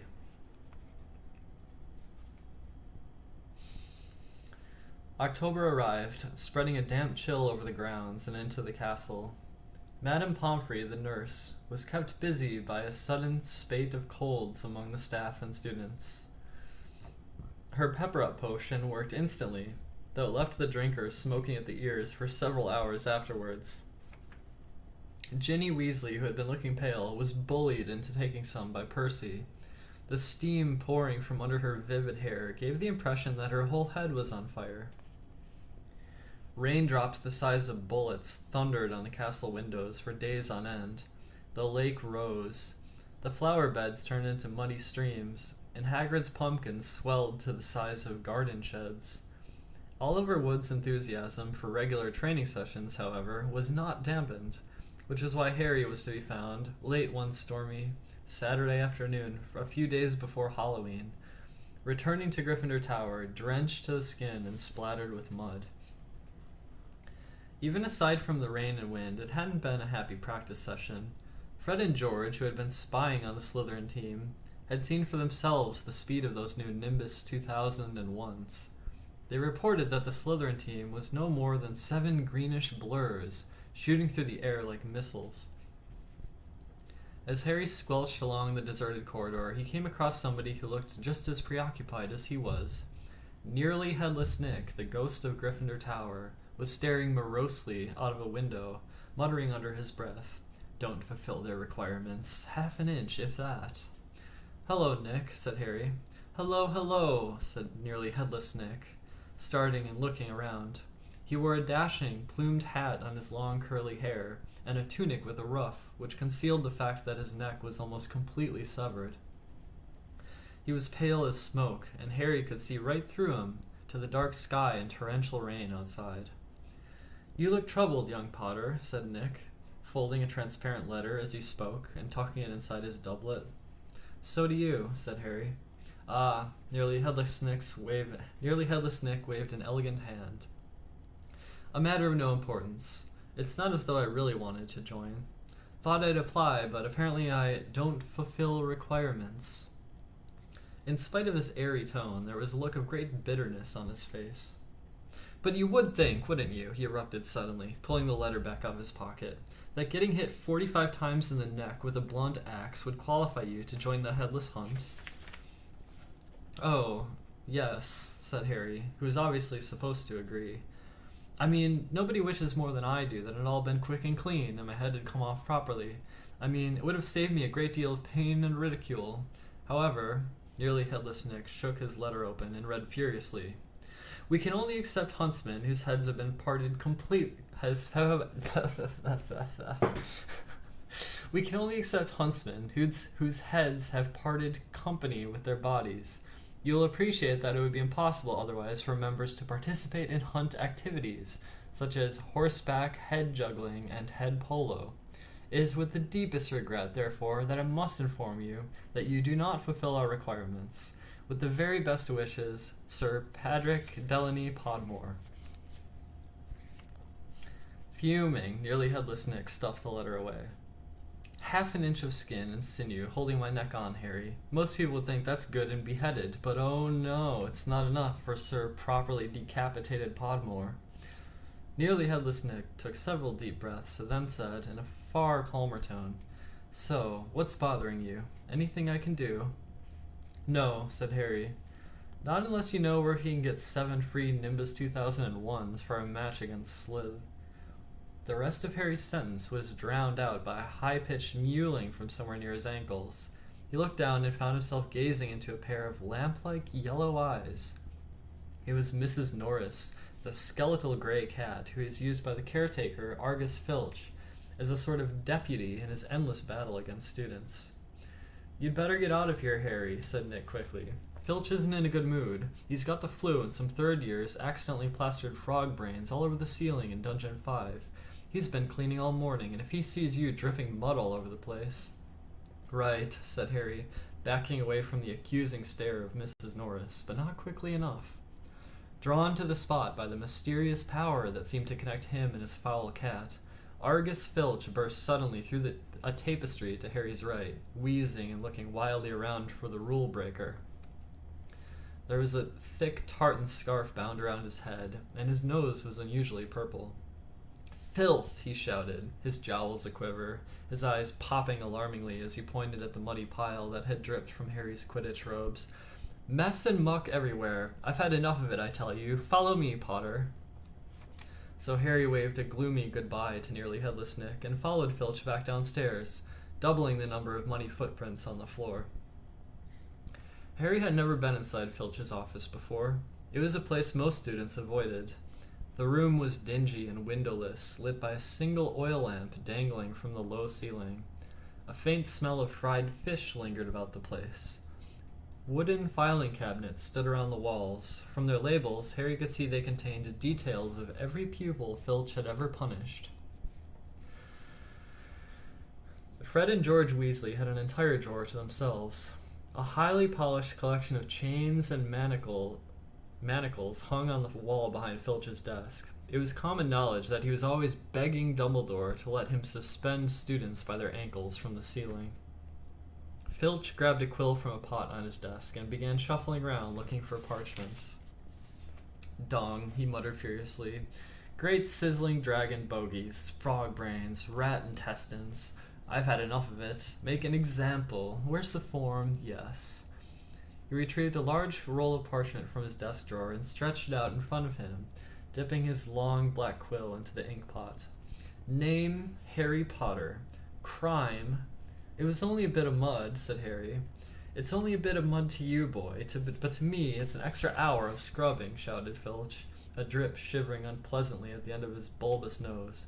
"Crime, befoulling the castle. Suggested sentence." Dabbing at his streaming nose, Filch squinted unpleasantly at Harry, who waited with bated breath for his sentence to fall. But as Filch lowered his quill, there was a great bang on the ceiling of his office, which made the oil lamp rattle. "Peeves!" Filch roared, flinging down his quill in a transport of rage. "I'll have you this time, I'll have you." And without a backward glance at Harry, Filch ran flat-footed from the office, Mrs. Norris streaking alongside him. Peeves was the school poltergeist, a grinning, airborne menace who lived to cause havoc and distress. Harry didn't much like Peeves, but he couldn't help feeling grateful for his timing. Hopefully, whatever Peeves had done, and it sounded as though he'd wrecked something very big this time, would distract Filch from Harry. Thinking he should probably wait for Filch to come back, Harry sank into a moth-eaten chair next to the desk. There was only one thing on it apart from his half-completed form, a large, glossy purple envelope with silver lettering on the front. With a quick glance at the door to check that Filch wasn't on the way back, Harry picked up the envelope and read, "Quick Spell, a correspondence course in beginner's magic." Intrigued, Harry flicked the envelope open and pulled out the sheaf of parchment inside. More curly silver writing on the front page said, "Feeling out of step in the world of modern magic? Find yourself making excuses not to perform simple spells? Ever been taunted for your woeful wand work? There is an answer. Quick Spell is an all-new, fail-safe, quick result, easy-learn course. Hundreds of wizards and witches have benefited from the Quick Spell method. Madame Z. Nettles of Jofson writes, I had no memory for incantations, and my potions were a family joke. Now, after a Quick Spell course, I am the center of attention at parties, and friends beg for the recipe for my scintillation solution. Warlock DJ Prod of Dinsbury says, My wife used to sneer at my feeble charms, but 1 month into your fabulous quick spell course and I succeeded in turning her into a yak. Thank you, quick spell. Fascinated, Harry thumbed through the rest of the envelope's contents. Why on earth did Filch want a quick spell course? Did this mean he wasn't a proper wizard? Harry was just reading Lesson 1, Holding Your Wand, Some Useful Tips, when shuffling footsteps outside told him Filch was coming back. Stuffing the parchment back into the envelope, Harry threw it back onto the desk just as the door opened. Filch was looking triumphant. That vanishing cabinet was extremely valuable, he was saying gleefully to Mrs. Norris. We'll have Peeves out this time, my sweet. His eyes fell on Harry, then darted to the quick spell envelope, which, Harry realized too late, was lying 2 feet away from where it had started. Filch's pasty face went brick red. Harry braced himself for a tidal wave of fury. Filch hobbled across to his desk, snatched up the envelope, and threw it into the drawer. Did you read? He sputtered. No, Harry lied quickly. Filch's knobbly hands were twisting together. If I'd thought you read my private, not that it's mine, for a friend, be that as it may, however. Harry was staring at him, alarmed. Filch had never looked madder. His eyes were popping. A tick was going on in one of his pouchy cheeks, and the tartan scarf didn't help. Very well, go, and don't breathe a word.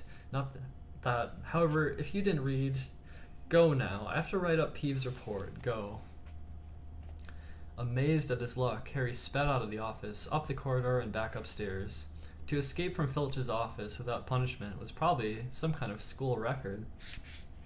Harry, did it work? Nearly Headless Nick came gliding out of a classroom.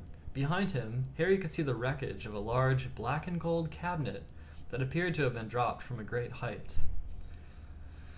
I persuaded Peeves to crash it right over Filch's office, said Nick eagerly. Thought it might distract him. Was that you? Said Harry gratefully. Yeah, it worked. I didn't even get detention. Thanks, Nick. They set off up the corridor together. Nearly Headless Nick, Harry noticed, was still holding Sir Patrick's rejection letter. I wish there was something I could do for you about the Headless Hunt, Harry said. Nearly Headless Nick stopped in his tracks, and Harry walked right through him. He wished he hadn't. It was like stepping through an icy shower. But there is something you could do for me, said Nick excitedly. Harry, would I be asking too much? But no, you wouldn't want. What is it? Said Harry. Well, this Halloween will be my 500th death day, said Nearly Headless Nick, drawing himself up and looking dignified. Oh, said Harry, not sure whether he should look sorry or happy about this. Right. I'm holding a party down in one of the roomier dungeons. Friends will be coming from all over the country. It would be such an honor if you'd attend. Mr. Weasley and Miss Granger would be most welcome too, of course, but I dare say you'd rather go to the school feast? He watched Harry on tenterhooks. No, said Harry quickly, I'll come. My dear boy, Harry Potter at my death day party, and... He hesitated, looking excited. Do you think you could possibly mention to Sir Patrick about how very frightening and impressive you find me? Of course, said Harry. Nearly Headless Nick beamed at him.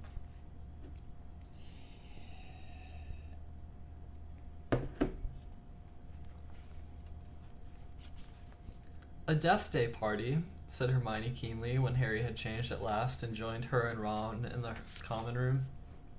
I bet there aren't many living people who can say they've been to one of those. It'll be fascinating. Why would anyone want to celebrate the day they died? Said Ron, who was halfway through his potions homework and grumpy. Sounds dead depressing to me. Rain was still lashing the windows, which were now inky black. But inside all looked bright and cheerful. The firelight glowed over the countless squashy armchairs where people sat reading, talking, doing homework, or, in the case of Fred and George Weasley, trying to find out what would happen if you fed a filibuster firework to a salamander. Fred had rescued the brilliant orange fire-dwelling lizard from a Care of Magical Creatures class, and it was now smoldering gently on a table surrounded by a knot of curious people. Harry was at the point of telling Ron and Hermione about Filch and the quick spell course when the salamander suddenly whizzed into the air, emitting loud sparks and bangs as it whirled wildly around the room. The sight of Percy bellowing himself hoarse at Fred and George, the spectacular display of tangerine stars showering from the salamander's mouth and its escape into the fire, with accompanying explosions, drove both Filch and the Quickspell course envelope from Harry's mind.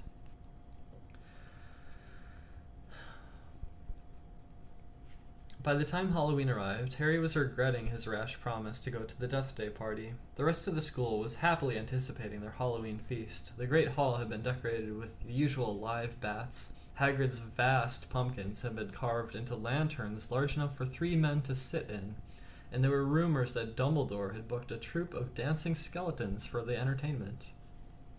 "A promise is a promise," Hermione reminded Harry bossily. "You said you'd go to the Death Day party."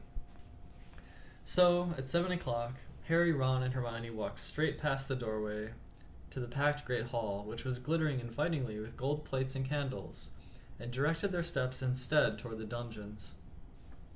The passageway leading to Nearly Headless Nick's party had been lined with candles too, though the effect was far from cheerful.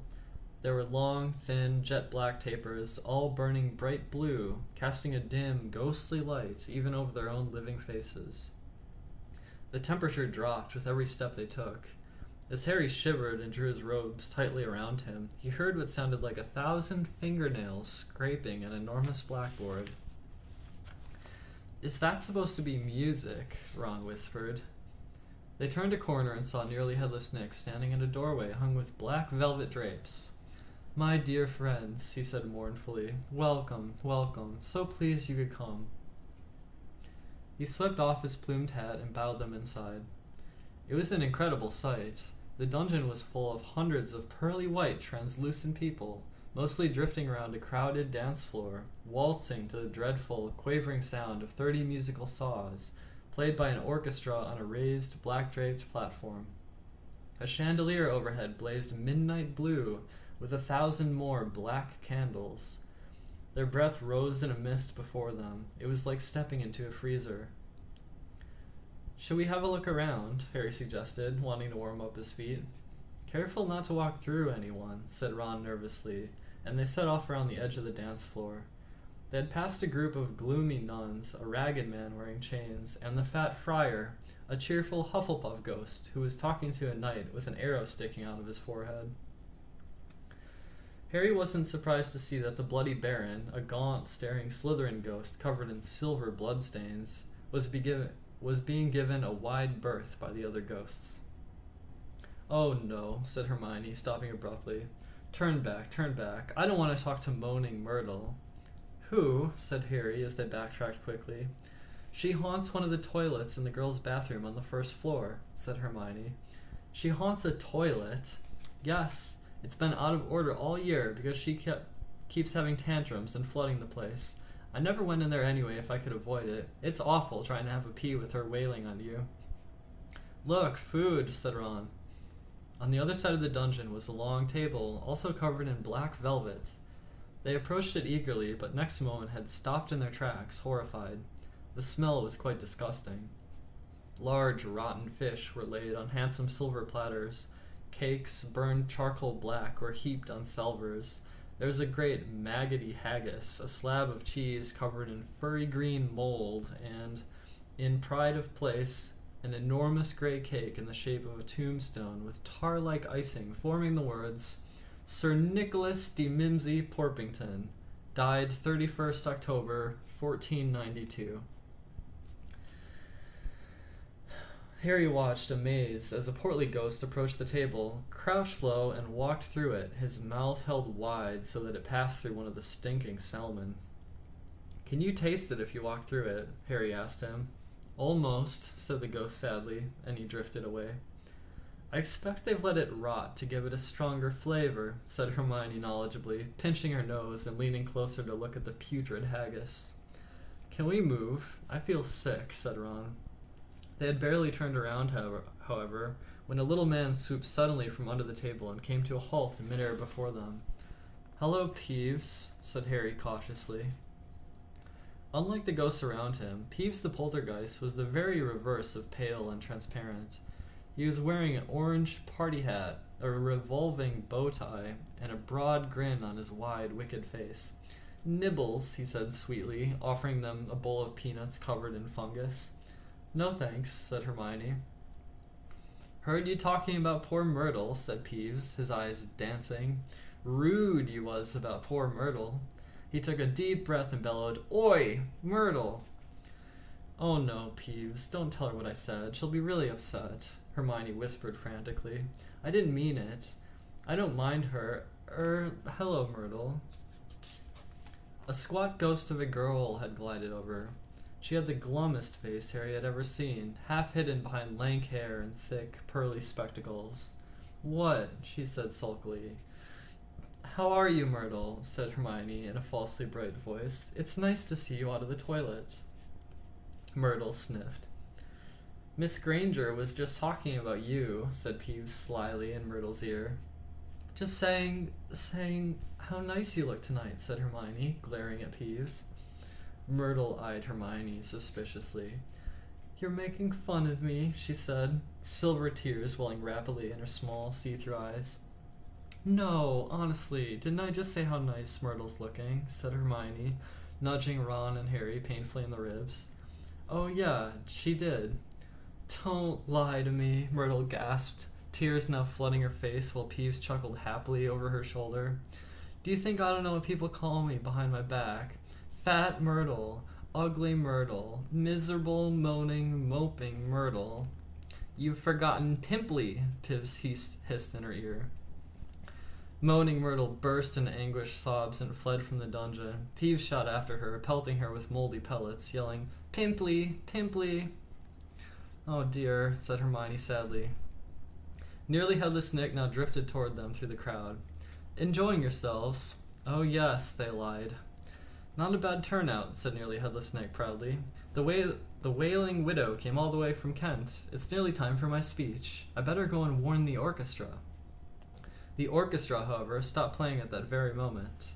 They, and everyone else in the dungeon, fell silent, looking around in excitement as a hunting horn sounded. Oh, here we go, said Nearly Headless Nick bitterly. Through the dungeon wall burst a dozen ghost horses, each ridden by a headless horseman. The assembly clapped wildly. Harry started to clap too, but stopped quickly at the sight of Nick's face. The ghosts galloped into the middle of the dance floor and halted, rearing and plunging. At the front of the pack was a large ghost who held his bearded head under his arm, from which position he was blowing his horn. The ghost leapt down, lifted his head high in the air so he could see over the crowd, everyone laughed, and strode over to Nearly Headless Nick, squashing his head back onto his neck. Nick, he roared, how are you? Head still hanging in there? He gave a hearty guffaw and clapped Nearly Headless Nick on the shoulder. Welcome, Patrick, said Nick sniffly. Livens, said Sir Patrick, spotting Harry, Ron, and Hermione, and giving a huge fake jump of astonishment so his head fell off again. The crowd howled with laughter. Very amusing, said Nearly Headless Nick, darkly. Don't mind Nick, shouted Sir Patrick's head from the floor. Still upset we won't let him join the hunt. But I mean to say, look at the fellow. I think, said Harry hurriedly, at a meaningful look from Nick, Nick's very frightening and, ha, yelled Sir Patrick's head. Bet he asked you to say that. If I could have everyone's attention, it's time for my speech, said Nearly Headless Nick loudly, striding toward the podium and climbing onto an icy blue spotlight. My late lamented lords, ladies and gentlemen, it is my great sorrow. But nobody heard much more. Sir Patrick and the rest of the Headless Hunt had just started a game of head hockey, and the crowd was turning to watch. Nearly Headless Nick tried vainly to recapture his audience, but gave up as Sir Patrick's head went sailing past him to loud cheers. Harry was very cold by now, not to mention hungry. I can't stand much more of this, Ron muttered, his teeth chattering, as the orchestra ground back into action and the ghosts swept back onto the dance floor. Let's go, Harry agreed. They backed towards the door, nodding and beaming at anyone who looked at them, and a minute later were hurrying back up the passageway full of black candles. Pudding might not be finished yet, said Ron hopefully, leading the way back towards the steps to the entrance hall. And then Harry heard it. Rip, tear, kill. It was the same voice, the same cold, murderous voice he had heard in Lockhart's office. He stumbled to a halt, clutching at the stone wall, listening with all his might, looking around, squinting up and down the dimly lit passageway. Harry, what are you... It's that voice again. Shut up a minute. So hungry for so long. Listen, said Harry urgently, and Ron and Hermione froze, watching him. Kill. Time to kill. The voice was growing fainter. Harry was sure it was moving away, moving upward. A mixture of fear and excitement gripped him as he stared at the dark ceiling. How could it be moving upward? Was it a phantom, to whom stone ceilings didn't matter? This way, he shouted, and he began to run up the stairs into the entrance hall. It was no good hoping to hear anything here. Just a babble of talk from the Halloween feast was echoing out of the great hall. Harry sprinted up the marble staircase to the first floor, Ron and Hermione clattering behind him. Harry, what are we... Shh. Harry strained his ears. Distinctly, from the floor above, and growing fainter still, he heard the voice. I smell blood. I smell blood. His stomach lurched. It's going to kill someone, he shouted, and ignoring Ron and Hermione's bewildered faces, he ran up the next flight of steps 3 at a time, trying to listen over his own pounding footsteps. Harry hurled around the whole of the second floor, Ron and Hermione panting behind him, not stopping until they turned the corner into the last deserted passage. Harry, what was that all about? Said Ron, wiping sweat off his face. I couldn't hear anything. But Hermione gave a sudden gasp, pointing down the corridor. Look! Something was shining on the wall ahead. They had approached slowly, squinting through the darkness. Foot-high words had been daubed on the wall between 2 windows, shimmering in the light cast by the flaming torches. The Chamber of Secrets has been opened.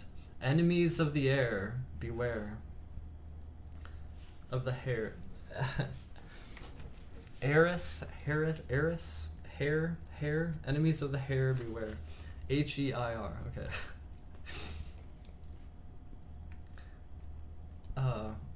What's that thing hanging underneath? Said Ron, a slight quiver in his voice. As they edged nearer, Harry almost slipped. There was a large puddle of water on the floor. Ron and Hermione grabbed him, and they inched towards the message, eyes fixed on a dark shadow beneath it. All 3 of them realized what it was at once, and leapt backwards with a splash.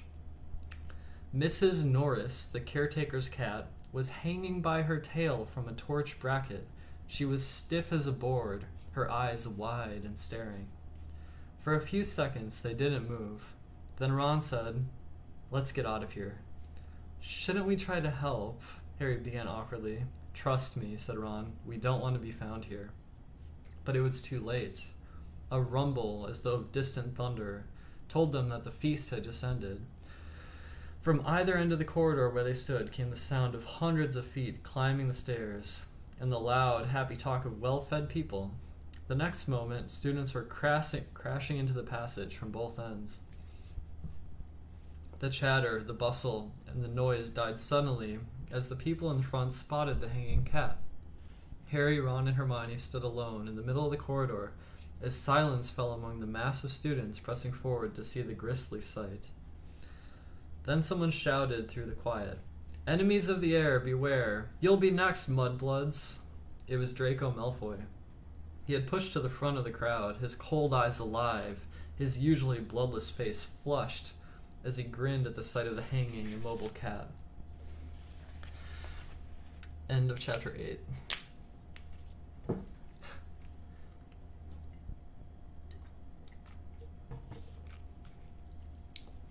They removed Peeves from the movie? Wow. Yeah, Peeves like a recurring character.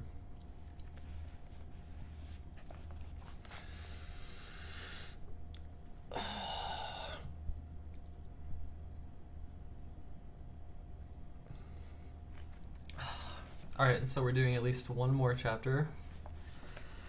Maybe just the one.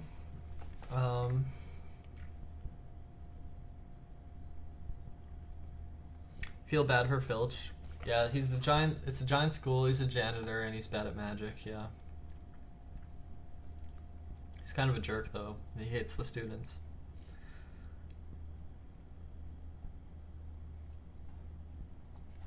How to ghostwrite letters. Yeah, I'm assuming it's some kind of ghost letter. Something like that.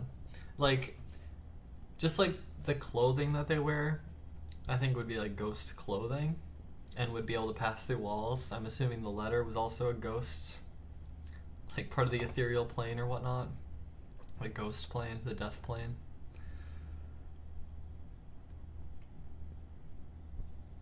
This whole chapter's missing in the movie. Yeah, I'm telling you, like there's a lot in the books. And this is still the early books where there's not that many pages. Like the further we get, the more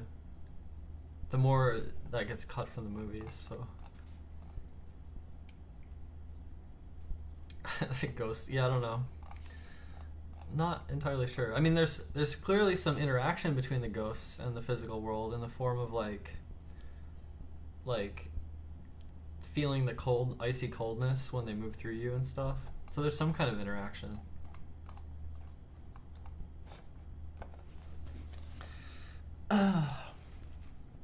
Alright, so now we're jumping to, well, we're continuing with chapter 9. Chapter 9, The Writing on the Wall. What's going on here? What's going on? Attracted no doubt by Malfoy's shout, Argus Filch came shouldering his way through the crowd. Then he saw Mrs. Norris and fell back, clutching his face in horror. My cat, what's happened to Mrs. Norris? He shrieked, and his eyes poppingly fell onto Harry. You, he screeched, you! You've murdered my cat. You've killed her. I'll kill you. Argus! Dumbledore had arrived on the scene, followed by a number of other teachers. In seconds, he had swept past Harry, Ron, and Hermione, and detached Mrs. Norris from the torch bracket. Come with me, Argus, he said to Filch. You too, Mr. Potter, Mr. Weasley, Miss Granger. Lockhart stepped forward eagerly. My office is nearest, Headmaster, just upstairs. Please feel free. Thank you, Gilderoy, said Dumbledore. The silent crowd parted to let them pass. Lockhart, looking excited and important, hurried after Dumbledore. So did Professors McGonagall and Snape. As they entered Lockhart's darkened office, there was a flurry of movement across the walls. Harry saw several of the Lockharts in pictures dodging out of sight, their hair in rollers. The real Lockhart lit the candles on his desk and stood back. Dumbledore laid Mrs. Norris on the polished surface and began to examine her. Harry, Ron, and Hermione exchanged tense looks and sank into the chairs outside the pool of candlelight, waiting. The tip of Dumbledore's long, crooked nose was barely an inch from Mrs. Norris's fur. He was looking at her closely through his half-moon spectacles, his long fingers gently prodding and poking. Professor McGonagall was bent almost as close, her eyes narrowed. Snape loomed behind them, half in shadow, wearing a most peculiar expression. It was as though he was trying hard not to smile. And Lockhart was hovering around all of them, making suggestions. It was definitely a curse that killed her, probably the Transmogrifian torture. I've seen it used many times. So unlucky I wasn't there. I know the very counter-curse that would have saved her. Lockhart's comments were punctured by Filch's dry, racking sobs. He was slumped in a chair by the desk, unable to look at Mrs. Norris, his face in his hands. Much as he detested Filch, Harry couldn't help feeling a bit sorry for him, though not nearly as sorry as he felt for himself. If Dumbledore believed Filch, he would be expelled for sure. Dumbledore was now muttering strange words under his breath and tapping Mrs. Norris with his wand, but nothing happened. She continued to look as though she had been recently stuffed. I remember something very similar happening in Ogadogo, said Lockhart. A series of attacks, the full stories in my autobiography. I was able to provide the townsfolk with various amulets, which cleared the matter up at once. The photographs of Lockhart on the walls were all nodding in agreement as he talked. One of them had forgotten to remove his hairnet. At last, Dumbledore straightened up. She's not dead, Argus, he said softly. Lockhart stopped abruptly in the middle of counting the number of murders he had prevented. Not dead, choked Filch, looking through his fingers at Mrs. Norris. But why is she all stiff and frozen?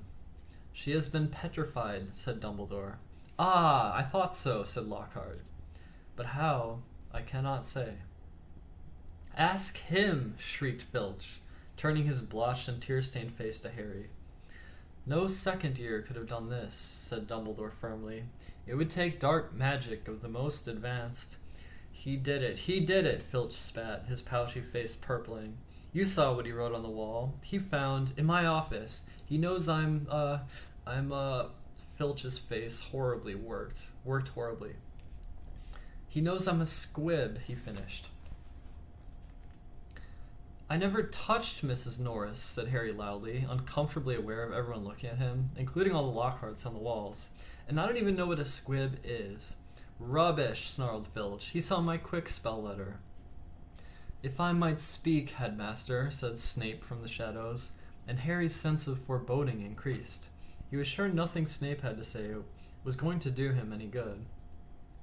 Potter and his friends may have simply been in the wrong place at the wrong time, he said, a slight sneer curling in his mouth as though he doubted it. But we do have a set of suspicious circumstances here.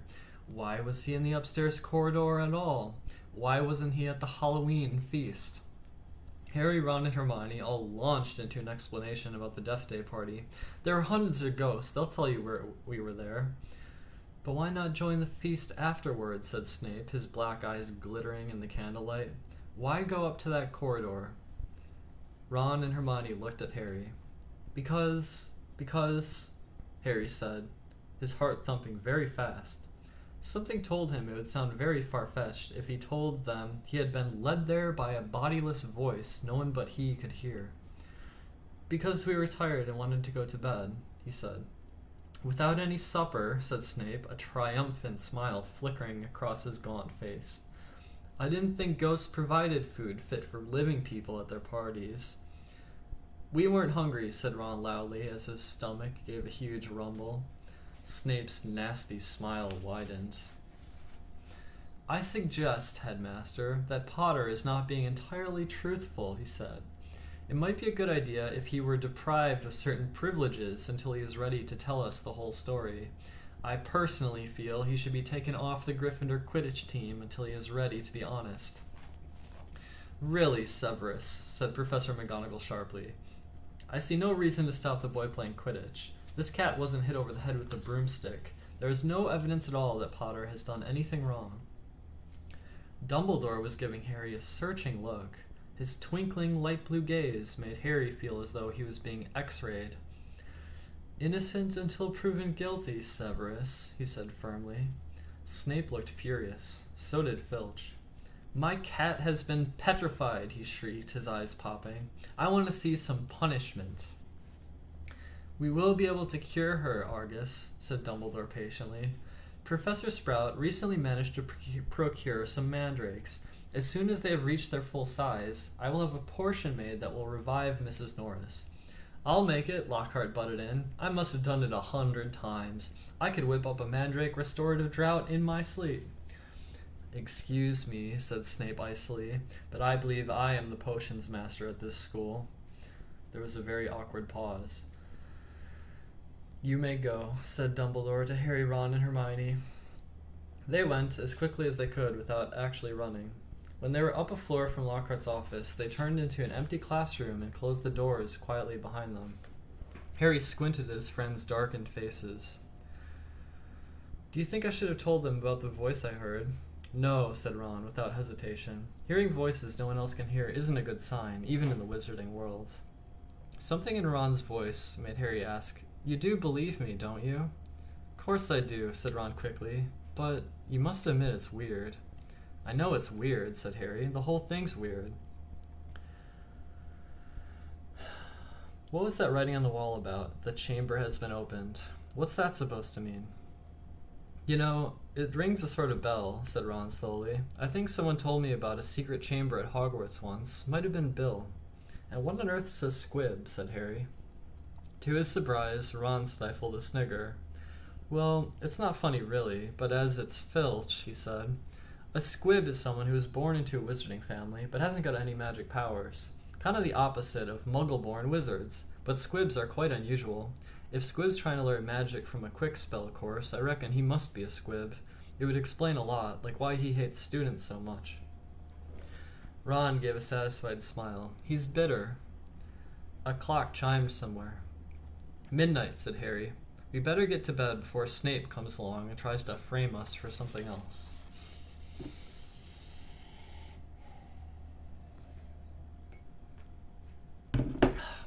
I have like heart pain right now, which is kind of weird.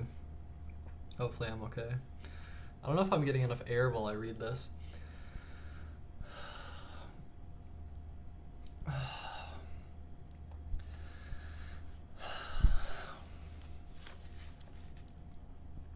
For a few days, the school could talk of little else but the attack on Mrs. Norris.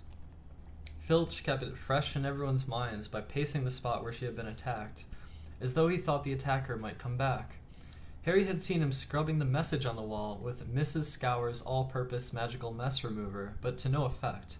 The words still gleamed as brightly as ever on the stone.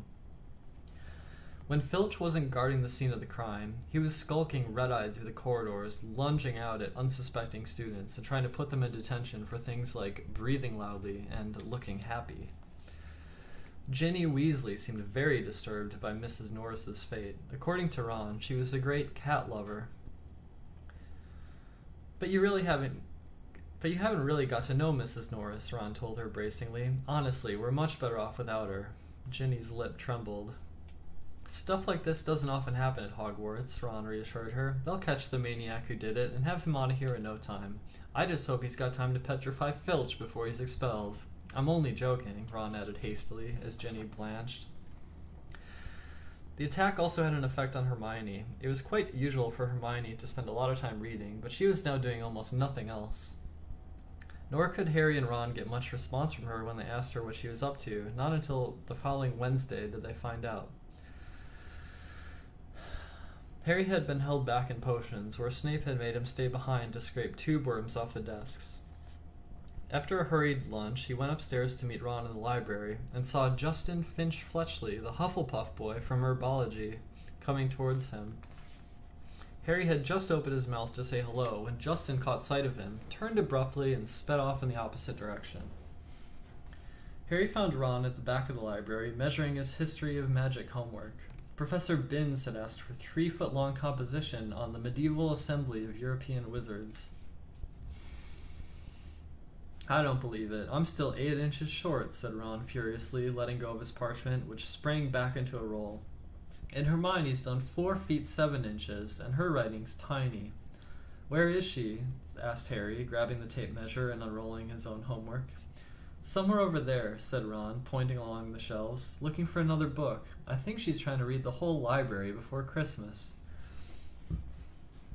Harry told Ron about Justin Finch Fletchley running away from him. Don't know why you care. I thought he was a bit of an idiot, said Ron, scribbling away, making his writing as large as possible. All that junk about Lockhart being so great. Hermione emerged from between the bookshelves. She looked irritable and at last seemed ready to talk to them. All the copies of Hogwarts A History have been taken out, she said, sitting next to Harry and Ron, and there's a 2-week waiting list. I wish I hadn't left my copy at home, but I couldn't fit it in my trunk with all the Lockhart books. Why do you want it? Said Harry. The same reason everyone else wants it, said Hermione, to read up on the legend of the Chamber of Secrets. What's that? Said Harry quickly. That's just it. I can't remember, said Hermione, biting her lip, and I can't find the story anywhere else. Hermione, let me read your composition, said Ron desperately, checking his watch. No, I won't, said Hermione, suddenly severe. You've had 10 days to finish it. I only need another 2 inches. Come on. The bell rang. Ron and Hermione led the way to History of Magic, bickering. History of Magic was the dullest subject on their schedule. Professor Binns, who taught it, was their only ghost teacher, and the most exciting thing that ever happened in his classes was his entering the room through the blackboard. Ancient and shriveled, many people said he hadn't noticed he was dead. He had simply got up to teach one day and left his body behind him in an armchair in front of the staff room fire. His routine had not varied in the slightest since. Today was as boring as ever. Professor Binns opened his notes and began to read in a flat drone like an old vacuum cleaner until nearly everyone in the class was in a deep stupor, occasionally coming to long enough to copy down a name or date, and then falling asleep again. He had been speaking for half an hour when something happened that had never happened before. Hermione put up her hand. Professor Binns, glancing up in the middle of a deadly dull lecture on the International Warlock Convention of 1289, looked amazed. Miss, Granger, Professor. I was wondering if you could tell us anything about the Chamber of Secrets, said Hermione in a clear voice. Dean Thomas, who had been sitting with his mouth hanging open, gazing out of the window, jerked out of his trance.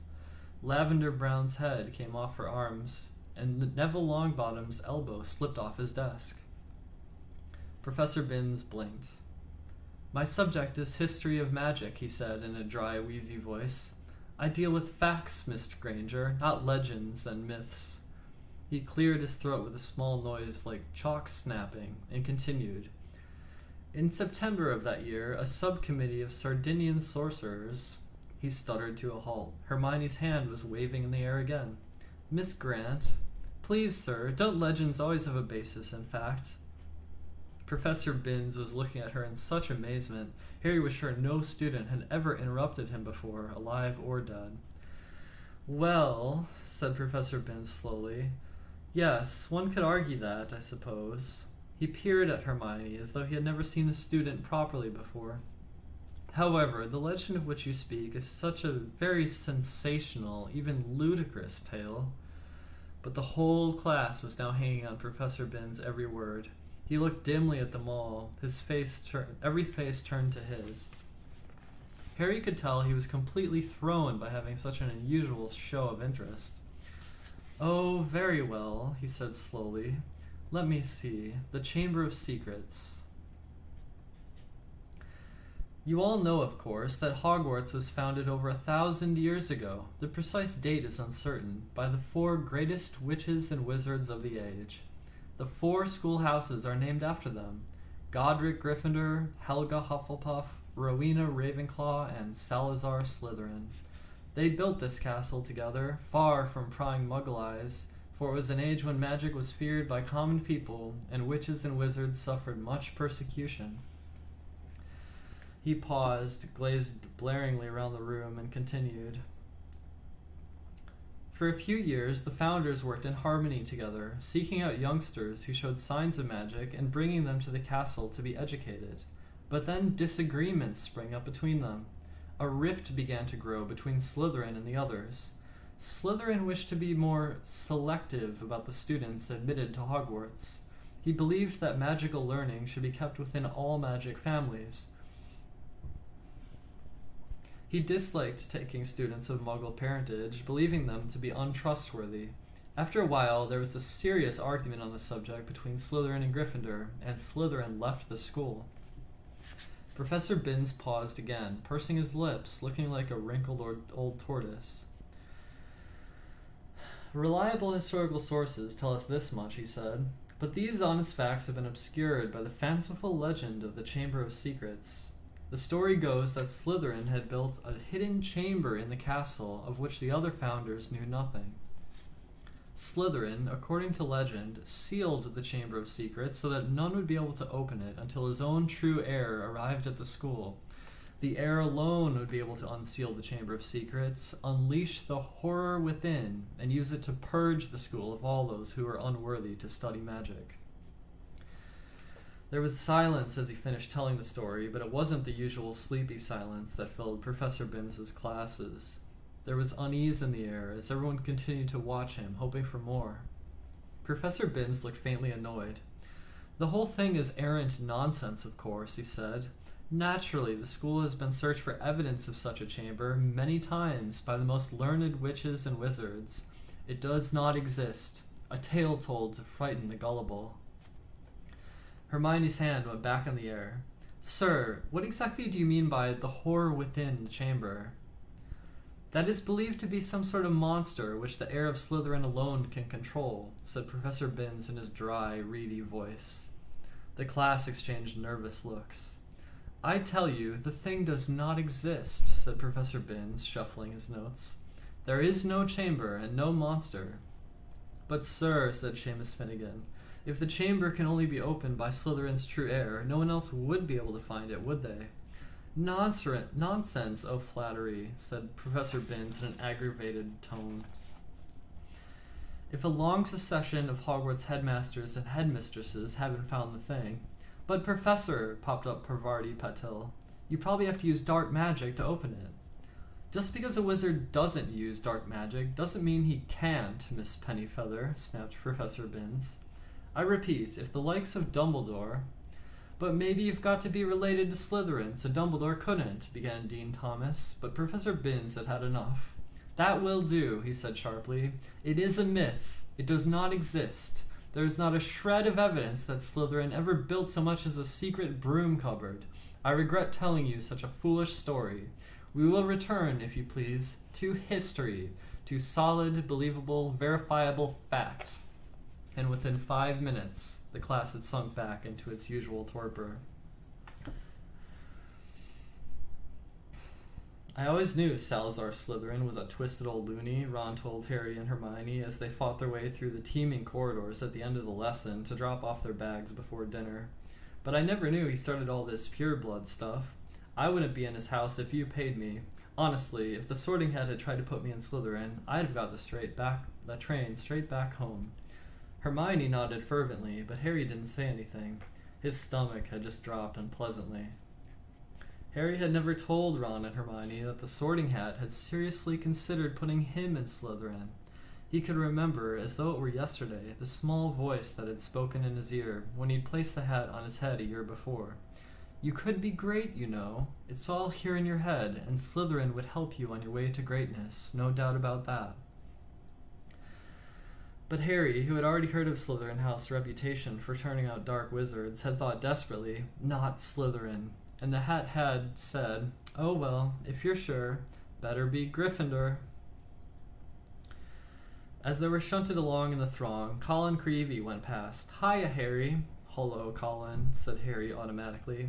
Harry, a boy in my class has been saying you're... But Colin was so small he couldn't fight against the tide of people bearing him toward the great hall. They heard him squeak, see ya, Harry, but he was gone. What's a boy in his class saying about you? Hermione wondered. That I'm Slytherin's heir, I expect, said Harry, his stomach dropping another inch or so as he suddenly remembered Justin Finch-Fletchley had run away from him at lunchtime. People here will believe anything, said Ron in disgust. The crowd thinned, and they were able to climb the next staircase without difficulty. Do you really think there's a Chamber of Secrets? Ron asked Hermione. I don't know, she said, frowning. Dumbledore couldn't cure Miss Norris, and that makes me think that whatever attacked her might not be, well, human. As she spoke, they turned a corridor and found themselves at the end of the very corridor where the attack had happened. They stopped and looked. The scene was just as it had been that night, except there was no stiff cat hanging from the torch bracket, and an empty chair stood against the wall bearing the message, "The Chamber of Secrets has been opened." That's where Filch has been keeping guard, Ron muttered. They looked at each other. The corridor was deserted. Can't hurt to have a poke around, said Harry, dropping his bag and getting to his hands and knees so that he could crawl along, searching for clues. Scorch marks, he said, here and here. Come and look at this, said Hermione. This is funny. Harry got up and crossed to the window next to the message on the wall. Hermione was pointing at the topmost pane, where around 20 spiders were scuttling, apparently fighting to get through a small crack. A long, silvery thread was dangling like a rope, as though they had all climbed it in their hurry to get outside.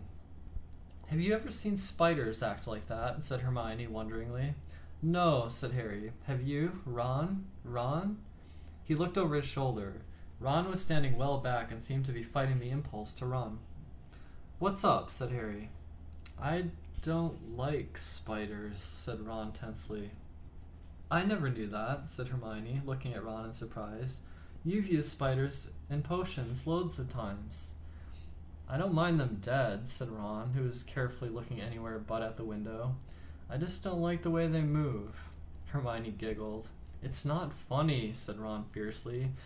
If you must know, when I was 3, Fred turned my teddy bear into a great big filthy spider because I broke his toy broomstick.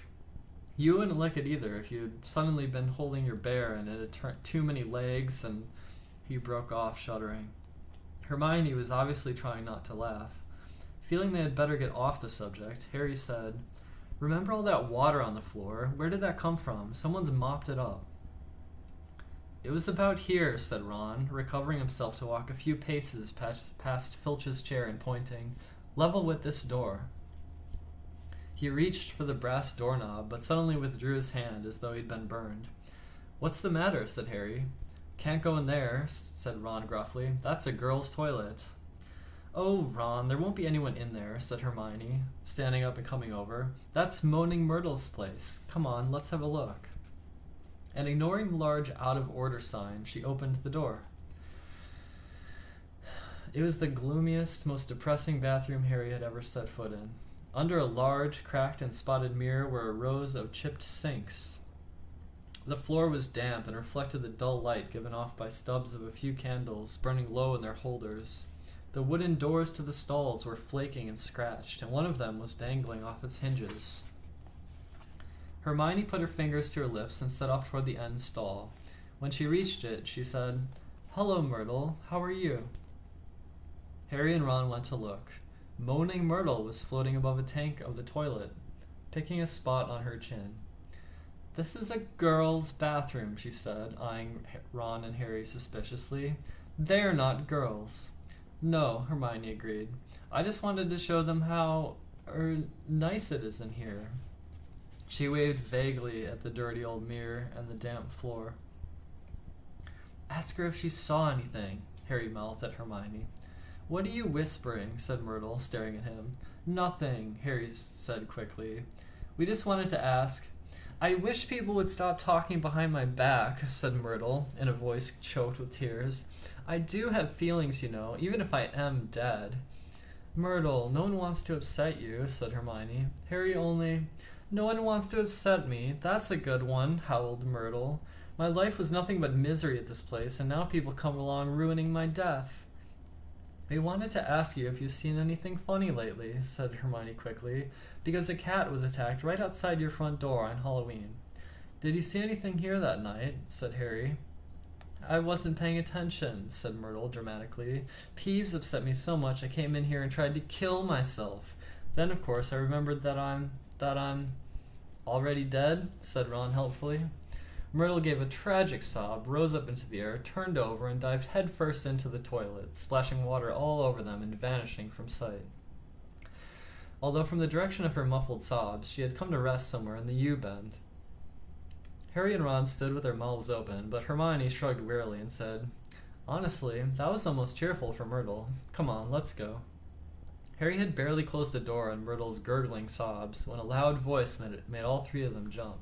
"Ron!" Percy Weasley had stopped dead at the head of the stairs, prefect badge agleam, an expression of complete shock on his face. "That's a girl's bathroom," he gasped. "What were you—" "Just having a look around," Ron shrugged. "Clues, you know." Percy swelled in a manner that reminded Harry forcefully of Mrs. Weasley.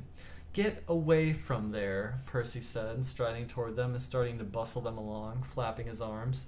"Don't you care what this looks like? Coming back here while everyone's at dinner." "Why shouldn't we be here?" said Ron hotly, stopping short and glaring at Percy. "Listen, we never laid a finger on that cat." "That's what I told Ginny," said Percy fiercely.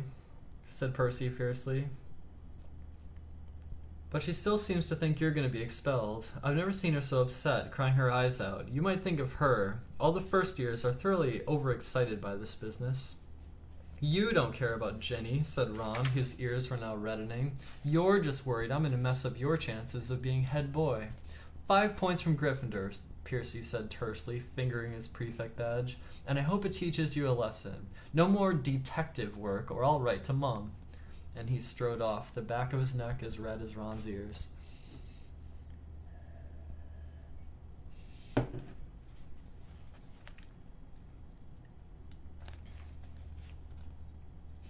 Harry, Ron, and Hermione chose seats as far as possible from Percy in the common room that night. Ron was still in a very bad temper and kept blotting his charms homework. When he reached absently for his wand to remove the sponges, it ignited the parchment. Fuming almost as much as his schoolwork, Ron slammed the Standard Book of Spells Grade 2 shut. To Harry's surprise, Hermione followed through. "Who can it be, though?" she said in a quiet voice, as though continuing a conversation they had just been having. "Who'd want to frighten all the squibs and muggleborns out of Hogwarts?" "Let's think," said Ron in mock puzzlement. "Who do we know who thinks muggleborns are scum?" He looked at Hermione. Hermione looked back, unconvinced. "If you're talking about Malfoy..." "Of course I am," said Ron. "You heard him. You'll be next, mudbloods. Come on, you've only got to look at the foul rat face to know it's him." "Malfoy, the heir of Slytherin," said Hermione skeptically. "Look at his family," said Harry, closing his books too. "The whole lot of them have been in Slytherin. He's always boasting about it. They could easily be Slytherin's descendants. His father's definitely evil enough." "They could have had a key to the Chamber of Secrets for centuries," said Ron, "handing it down, father to son." "Well," said Hermione cautiously, "I suppose it's possible." "But how do we prove it?" said Harry darkly. "There might be a way," said Hermione slowly, dropping her voice still further with a quick glance across the room at Percy. "Of course, it would be difficult, and dangerous, very dangerous. We'd be breaking about 50 school rules, I expect. If, in a month or two, you feel like explaining, you will let us know, won't you?" said Ron irritably. "All right," said Hermione coldly. "What we need to do is get inside the Slytherin common room and ask Malfoy a few questions without him realizing it's us." "But that's impossible," Harry said as Ron laughed. "No, it's not," said Hermione. "All we need is some Polyjuice potion." "What's that?" said Ron and Harry together. "Snape mentioned it in class a few weeks ago." "Do you think we've got nothing better to do in potions than listen to Snape?" muttered Ron. "It transforms you into somebody else. Think about it. We could change into 3 of the Slytherins. No one would know it was us. Malfoy would probably tell us anything. He's probably boasting about it in the Slytherin common room right now. If only we could hear him." "This Polyjuice stuff sounds a bit dodgy to me," said Ron, frowning. "What if you're stuck looking like 3 of the Slytherins forever?" "It wears off after a while," said Hermione, waving her wand impatiently. "But getting a hold of the recipe will be very difficult. Snape said it was in a book called Most Potent Potions, and it's bound to be in the restricted section of the library." There was only one way to get a book from the restricted section. You needed a signed note of permission from a teacher. "Hard to see why we'd want the book, really," said Ron, "if we weren't going to try to make one of the potions." "I think," said Hermione, "that if we made it sound as though if we were just interested in the theory, we might stand a chance." "Oh, come on, no teacher's gonna fall for that," said Ron. "They'd have to be really thick." End of chapter 9. And I believe that'll be all for today, because the book is 18 chapters, so we just got halfway through the book. And also, I think I don't get enough oxygen when I read this. I think I need to breathe more, because I think my heart is in pain sometimes.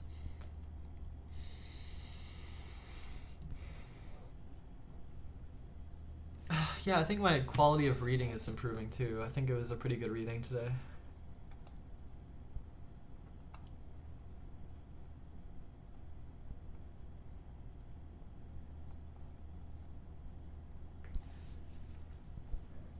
Yeah, this is the one. Yeah, this is the one with the spiders. Yeah. Chamber of Secrets is one of your favorite Harry Potter books. I think Chamber of Secrets is one of my favorites too, but, well, I think my order is like, my favorite is Half-Blood Prince, my second favorite is probably Goblet of Fire, and I think Chamber of Secrets is my third favorite, I think. You know, I haven't read them in like 10 years, so kind of get to re-explore them.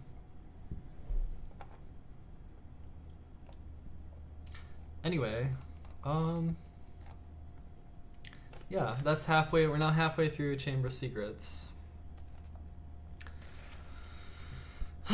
It'll take 2 more streams to finish the book, and we'll be doing that tomorrow and the next day, so it'll be every day. sort of feel like I ought to walk or get a little bit of motion going on. I feel like I'm kind of paranoid about blood circulation and stuff, but I don't know. Hopefully I'm okay. Anyway, that's it. So thank you for watching this episode of the book club, and I'll see you tomorrow.